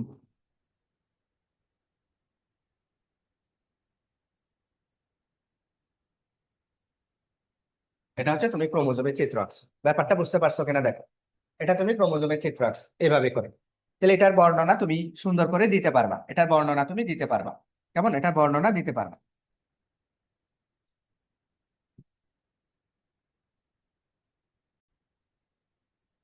তাহলে দেখো এটার বর্ণনা আমরা কিভাবে দিব, দেখো ব্যাপারটা। এই যে আমাদের যে এখানে ক্রোমাটিন তন্তুটা ছিল, এই ক্রোমাটিন তন্তুটা হচ্ছে মূলত দুইটা জিনিস নিয়ে গঠিত। একটা হচ্ছে ডিএনএ, দেখো একটা হচ্ছে ডিএনএ, খুব ভালো করে মনে রাখবা। একটা হচ্ছে প্রোটিন, ডিএনএ এবং প্রোটিন। মনে আছে আমরা আরএনএ এবং প্রোটিন কোথায় পাইছিলাম? নিউক্লিওলাসে। আর ডিএনএ এবং প্রোটিন কোথায় পাইছি আমরা? ক্রোমাটিন ফাইবারে। কেমন? আর আমরা ওই আমরা আমরা যেটা নিউক্লিওপ্লাজম যেটা, সেটাতে আমরা পাইছিলাম হচ্ছে নিউক্লিক অ্যাসিড, প্রোটিন, এনজাইম, তার বা উৎসেচক, আর হচ্ছে খনিজ লবণ, ওগুলা পাইছিলাম। তাহলে গেল যা জেনেটিক, এই যে তোমার এটা কি করবে, এই ক্রোমাটিনটা জেনেটিক বৈশিষ্ট্য নিয়ন্ত্রণ করবে। কেমন? তাহলে ক্রোমাটিন তন্তুগুলা পরবর্তীতে একত্রে আমরা এটাকে যখন এই ক্রোমাটিন, অনেকগুলা ক্রোমাটিন তন্তু যখন এরকম করে থাকবে, দেখো অনেকগুলা ক্রোমাটিন তন্তু যখন এরকম করে থাকবে, এরকম অনেকগুলা ক্রোমাটিন তন্তু যখন একসাথে থাকবে, তখন এটাকে আমরা ক্রোমাটিন জালিকা বলি। বলো কি বলি? ক্রোমাটিন জালিকা। তাহলে গেল কোষ বিভাজনের সময় এরা মোটা এবং খাটো হয়ে কি গঠন করে? এভাবে একটা ক্রোমোজোম গঠন করে, যে ক্রোমোজোম গঠন করছে। ক্রোমোজোম সেন্ট্রোমিয়ার ব্যতীত এভাবে লম্বালম্বি ভাবে বিভক্ত হয়েছে। তাহলে কি ব্যতীত বিভক্ত হয়েছে বলতো? সেন্ট্রোমিয়ার ব্যতীত বিভক্ত হয়েছে। তাহলে এই যে এখানে আমরা লিখতে পারি যে এখানে, এগুলা পরীক্ষায় লিখতে হবে না, জাস্ট তুমি এগুলা মনে রাখার জন্য আমি এখানে এই ব্যাপারটা বলছি। তাহলে সেন্ট্রোমিয়ার ব্যতীত, সেন্ট্রোমিয়ার ব্যতীত বিভক্ত হয়েছে, সেন্ট্রোমিয়ার ব্যতীত। তাহলে সেন্ট্রোমিয়ার ব্যতীত বিভক্ত হয়ে, তাহলে সেন্ট্রোমিয়ার ব্যতীত বিভক্ত হয়ে, সেন্ট্রোমিয়ার ব্যতীত বিভক্ত হয়ে তোমার কি তৈরি করছে? দুইটা ক্রোমাটিড তৈরি করছে। তাহলে এটা একটা ক্রোমাটিড, এটা একটা ক্রোমাটিড। তাহলে এভাবে ব্যতীত বিভক্ত হয়ে ক্রোমাটিড গঠন করে। এই যে খুবই ইম্পর্টেন্ট, কি গঠন করে? ক্রোমাটিড গঠন করে। এখন দেখো ক্রোমাটিডের মধ্যবর্তী যে সংকুচিত অঞ্চল, এটাকে আমরা কি বলবো? এই যে সেন্ট্রোমিয়ার বলবো। তাহলে দেখো দুইটা ক্রোমাটিডের মাঝখানে যে অঞ্চলটা, এই যে এটাকে আমরা বলবো সেন্ট্রোমিয়ার। তাহলে ক্রোমোজোমের মধ্যবর্তী সংকুচিত অঞ্চলকে কি বলা হয় বলতো? সেন্ট্রোমিয়ার বলা হয়। তাহলে এই জিনিসটাও তোমার লাগবে। এরপর আসো সেন্ট্রোমিয়ারের উভয় পাশে, সেন্ট্রোমিয়ারের উভয় পাশে এই যে ক্রোমাটিডের, এগুলাকে আমরা বলবো এক একটা বাহু। তাহলে একটা ক্রোমোজোমে কয়টা বাহু থাকবে পরীক্ষায় যদি আসে? একটা ক্রোমোজোমে দুইটা বাহু থাকবে, একটা ক্রোমোজোমে দুইটা বাহু থাকবে, একটা ক্রোমোজোমে দুইটা বাহু থাকবে, একটা ক্রোমোজোমে দুইটা বাহু থাকবে। তাহলে এটাও তুমি জানলাম। তো মেইনলি আমাদের পরীক্ষার জন্য, আমাদের এই অংশটা লাগবে না, তাও আমরা একটু তোমাদেরকে দেখাইছি আর কি। এই ব্যাপারটা তোমাদের লাগবে না। এই যে এই জিনিসটা, এই জিনিসটা তোমার পরীক্ষায় লিখতে হবে না, কিন্তু কনসেপ্ট ক্লিয়ার করার জন্য এই অংশটা তোমার একটু বুঝতে হবে। কনসেপ্ট ক্লিয়ার করার জন্য এটা একটু বুঝতে হবে আর কি। তাহলে এটা গেল। তোমাকে যদি পরীক্ষায় আসে যে এই যে তোমার বংশগতীয় উপাদান বহনকারী অংশের গঠন, তাহলে বংশগতীয় উপাদান বহনকারী বস্তু কোনটা? এই যে ক্রোমাটিন তন্তু, সেটার গঠন বা ক্রোমোজোমের গঠন তুমি এটা আঁকবা, এঁকে এই বর্ণনাগুলা দিবা। তাহলে আবার বলতেছি, ক্রোমাটিন তন্তুটা কি কি দিয়ে গঠিত? ডিএনএ এবং প্রোটিনের সমন্বয়ে গঠিত। হ্যাঁ, এটা কোষ বিভাজনের সময় কি হয়, যে তোমার জলবিয়োজনের ফলে এটা খাটো এবং মোটা হয়, খাটো এবং মোটা হয়। পাশাপাশি এটা এই যে তোমার সেন্ট্রোমিয়ার ব্যতীত লম্বালম্বি বিভক্ত হয়ে দুইটা অংশে ভাগ হয়ে যায়, এটাকে আমরা ক্রোমাটিড বলি। এবং মাঝখানের সংকুচিত অঞ্চলটাকে বলি আমরা সেন্ট্রোমিয়ার। এবং এই ক্রোমাটিড গুলা এক একটা বাহু হিসেবে কাজ করে। কেমন? তাহলে এর পরবর্তী অংশে যদি আমরা যাই, এর পরবর্তী অংশে যদি যাই, যে দেখো এখানে কি বলা আছে, যে তোমার বলা আছে এই অঙ্গাণুটি কিভাবে বংশগতিতে ভূমিকা রাখে। তাহলে এই অঙ্গাণু যেটা আমরা এতক্ষণ পড়ছি সেটা হচ্ছে তোমার নিউক্লিয়াসের ভিতর আমরা বংশগতি ও বৈশিষ্ট্য বহনকারী যে বস্তুটা পাইছি এটার নাম কি? এটার নাম হচ্ছে ক্রোমোজোম। তাহলে তোমাদেরকে আমি প্রথম অধ্যায়ের ওখানে বলছি একটা ক্রোমোজোমের তিনটা অংশ থাকে। তাহলে বলো একটা ক্রোমোজোমের কয়টা অংশ থাকে? একটা ক্রোমোজোমের তিনটা অংশ থাকবে। একটা ক্রোমোজোমের তিনটা অংশ থাকে, বেসিক্যালি দুইটা। প্রথমে থাকবে হচ্ছে, আমি যদি বলি একটু, নিউক্লিক অ্যাসিড থাকবে, খেয়াল করবা ভালো করে, নিউক্লিক অ্যাসিড। তাহলে নিউক্লিক অ্যাসিড থাকবে, আরেকটা থাকবে হচ্ছে প্রোটিন। এই প্রোটিনটার একটা নাম বলছিলাম, এই প্রোটিন হচ্ছে হিস্টোন প্রোটিন। এই প্রোটিনটার নাম বলছিলাম স্যার হিস্টোন প্রোটিন। এখন এই নিউক্লিক অ্যাসিড যেটা, এই নিউক্লিক অ্যাসিড আবার দুই ধরনের। এই নিউক্লিক অ্যাসিড হচ্ছে আবার দুই ধরনের, একটা হচ্ছে ডিঅক্সিরাইবোনিউক্লিক অ্যাসিড বা ডিএনএ, আরেকটা হচ্ছে রাইবোনিউক্লিক অ্যাসিড বা আরএনএ। তো এখন কথা হচ্ছে যে এই যে ডিএনএ, যেটা আমরা যদি একটা ডিএনএ আঁকার চেষ্টা করি, এই যেটা হচ্ছে একটা ডিএনএ, এটা হচ্ছে একটা ডিএনএ, এই যেভাবে করে একটা ডিএনএ আঁকার চেষ্টা করছি। তাহলে দেখো এই ডিএনএ যেটা, এই ডিএনএ থেকে এখন, এই যে ডিএনএ থেকে আমরা নির্দিষ্ট অংশ এখন কেটে নিব, পৃথক করব। এই যে আমরা একটা অংশ কাটলাম, এইটুকু একটা অংশ কাটলাম, আরেকটা অংশ কাটলাম, এইটুকু একটা অংশ কাটলাম, এইটুকু একটা অংশ কাটলাম। তাহলে এরকম যদি আমরা এক একটা অংশ কেটে নিই, এই প্রত্যেকটা অংশকে তুমি আলাদা আলাদা ভাবে বলবা হচ্ছে জিন। তাহলে তুমি কি জানলা দেখো তো, তুমি সিরিয়ালটা একটু দেখো তো এবার। তাহলে তুমি নিউক্লিয়াসের ভিতর ক্রোমোজোম পাইলা, ক্রোমোজোমের ভিতর ডিএনএ পাইলা, আবার ডিএনএ এর ভিতর তুমি পাইলা হচ্ছে জিন। তাহলে বেসিক্যালি এই জিনই হচ্ছে, বেসিক্যালি এই জিনটাই তোমার কি করে বৈশিষ্ট্য নিয়ন্ত্রণ করে, বা পিতামাতা থেকে সন্তান সন্ততিতে বৈশিষ্ট্য বহন করে নিয়ে যায়, বৈশিষ্ট্য নিয়ন্ত্রণ করে, বৈশিষ্ট্য বহন করে নিয়ে যায়। তাহলে আমাদের প্রশ্নটা কি করছে, আমাদেরকে প্রশ্নটা করছে হচ্ছে, দেখো এই অঙ্গাণুটি, এই অঙ্গাণুটি মানে হচ্ছে তোমার যেটা ক্রোমোজোম, সেটা কিভাবে বংশগতিতে ভূমিকা পালন করে। তাহলে সেটা কিভাবে করে, দেখো এই ক্রোমোজোমটার ভিতর ডিএনএ আছে, এই ডিএনএটা থেকে জিন আছে, এই জিনটাই হচ্ছে বংশগতি বৈশিষ্ট্য নিয়ন্ত্রণ করে, এভাবে ভূমিকা পালন করে। যেটার বর্ণনাটা, আমি তোমাকে এখানে দেখাইছি। দেখো বলছি আমরা নিউক্লিয়াসের বংশগতির বৈশিষ্ট্য নিহত থাকে, বংশগতির বৈশিষ্ট্য নিহত থাকে কোথায়? নিউক্লিয়াস। তাহলে গেল, এরপরে বলা আছে নিউক্লিয়াসের ভিতরে থাকা ক্রোমোজোম ডিএনএ বহন করে, একটু আগে দেখালাম ডিএনএ বহন করে, এবং ডিএনএ এর খন্ডাংশ কি? জিন। তাহলে পরীক্ষায় ক নাম্বার প্রশ্ন তোমাকে জিজ্ঞেস করতে পারে জিন কাকে বলে, তখন তুমি বলবা ডিএনএ এর খন্ডাংশ জিন। জিন জীবের সকল বৈশিষ্ট্য নিয়ন্ত্রণ করে, জীবের সকল চারিত্রিক বৈশিষ্ট্য জিনের মধ্যে নিহিত থাকে। জিনগুলো জীবের চারিত্রিক ও বংশগতি বৈশিষ্ট্য, যেমন চোখের রং হতে পারে, চুলের রং হইতে পারে, উচ্চতা হইতে পারে, আরো যে কোনো বৈশিষ্ট্য হইতে পারে, কেমন, এগুলা নিয়ন্ত্রণ করে। এভাবে জিনের মাধ্যমে সকল বৈশিষ্ট্য পিতা মাতা থেকে কোথায় পরিবাহিত হয়? সন্তান সন্ততিতে পরিবাহিত হয়, সন্তান সন্ততিতে পরিবাহিত হয়, সন্তান সন্ততিতে পরিবাহিত হয়। তাহলে সন্তান সন্ততিতে পরিবাহিত হয়, সন্তান সন্ততিতে পরিবাহিত হয়, তাহলে সন্তান সন্ততিতে পরিবাহিত হয়। এরপরে আসো, এই জন্য ক্রোমোজোমকে বংশগতির ভৌত ভিত্তি বলা হয়, এটা এমসিকিউ তে দিবে। তাহলে বংশগতির ভৌত ভিত্তি কোনটা? এই যে তোমার ক্রোমোজোম, কারণ বৈশিষ্ট্য নিয়ন্ত্রণ করতেছে জিন। তো জিন আছে ডিএনএ এর ভিতর, আর ডিএনএ আছে ক্রোমোজোমের ভিতর। তাহলে এই জন্য ক্রোমোজোমকে আমরা বলবো ভৌত ভিত্তি, কেমন। আর দেখো ডিএনএ কে বলা হয় বংশগতির রাসায়নিক ভিত্তি। তাহলে পরীক্ষায় যদি আসে রাসায়নিক ভিত্তি কাকে বলা হয়, তখন বলা হয় হচ্ছে ডিএনএ কে। এবং তাই বংশগতি বৈশিষ্ট্য নিয়ন্ত্রণে নিউক্লিয়াসের ভূমিকা অপরিহার্য। তাহলে এই জিনিসটা এভাবে আসলে তুমি পারবা। তাহলে দেখো আমরা দ্বিতীয় অধ্যায় থেকে এই উদ্দীপকটা, দেখো এই উদ্দীপকটা আমরা পুরাটা সলভ করে ফেলছি। দেখো এই পুরাটা সলভ করে ফেলছি। তাহলে তোমার এই ধরনের তোমার কোষ অংশ থেকে আমরা কোষ অংশটা পড়ে ফেলছি। দ্বিতীয় অধ্যায় হচ্ছে কোষ ও জীবকোষ ও টিস্যু। তাহলে কোষ অংশ থেকে তোমাদের এইরকম এই তিনটা কমন টপিক আছে, এই তিনটা কমন টপিক থেকে তোমার প্রশ্ন আসতে পারে, একটা মাইটোকন্ড্রিয়া, একটা প্লাস্টিড, একটা নিউক্লিয়াস। তাহলে আমরা এর গঠন এখানে পারছি। দেখো এই যে এর গঠন আমরা তোমাদেরকে শিখাইছি, এই যে এর গঠন শিখাইলাম, দেখো এর গঠন শিখাইলাম। তারপর হচ্ছে তুমি দেখো এই যে বি এর বি বি যেটা আছে প্লাস্টিড, এটার গঠন পড়াইছি। সি যেটা তোমার আছে এই যে নিউক্লিয়াসের গঠন পড়াইছি। তারপর হচ্ছে তোমার এই যে খাদ্য সঞ্চয় বর্ণময় এবং আকর্ষণীয় করতে এটার ভূমিকা আছে। হ্যাঁ, খাদ্য সঞ্চয় করে লিউকোপ্লাস্ট, আর বর্ণময় ও আকর্ষণীয় করে ক্রোমোপ্লাস্ট, ওটা তোমাদেরকে আমরা একদম বর্ণনা করে লিখাই দিচ্ছি। তারপর জীবদেহে শক্তি উৎপাদন হওয়ার সাথে এই যে মাইটোকন্ড্রিয়ার ভূমিকা আছে সেটাও দেখাই দিচ্ছি। তারপর বি অঙ্গাণুর অনুপস্থিতিতে জীবকুলে, এটা যদি না থাকে জীবকুলে কি কি প্রভাব পড়বে সেটাও আমরা বলছি। অথবা বলতে পারে তোমাকে যে এ এবং বি দুইটা অঙ্গাণুই কিভাবে শক্তি সরবরাহ করে সেটাও আমরা তোমাদেরকে ব্যাখ্যা করে দেখাইলাম। আর লাস্টে দেখাইলাম হচ্ছে এটার ভিতরে যে একটা বংশগতি বৈশিষ্ট্য বস্তু আছে, এই যে যে ক্রোমোজোমটা, এটার গঠন দেখাইলাম, এবং এটা কিভাবে বংশগতি বৈশিষ্ট্য নিয়ন্ত্রণ করে সেটা দেখাইলাম। তাহলে এর বাইরে কোষ থেকে প্রশ্ন হওয়ার তেমন সম্ভাবনা নাই, কেমন। তাহলে এগুলো একটু দেখে নিবা।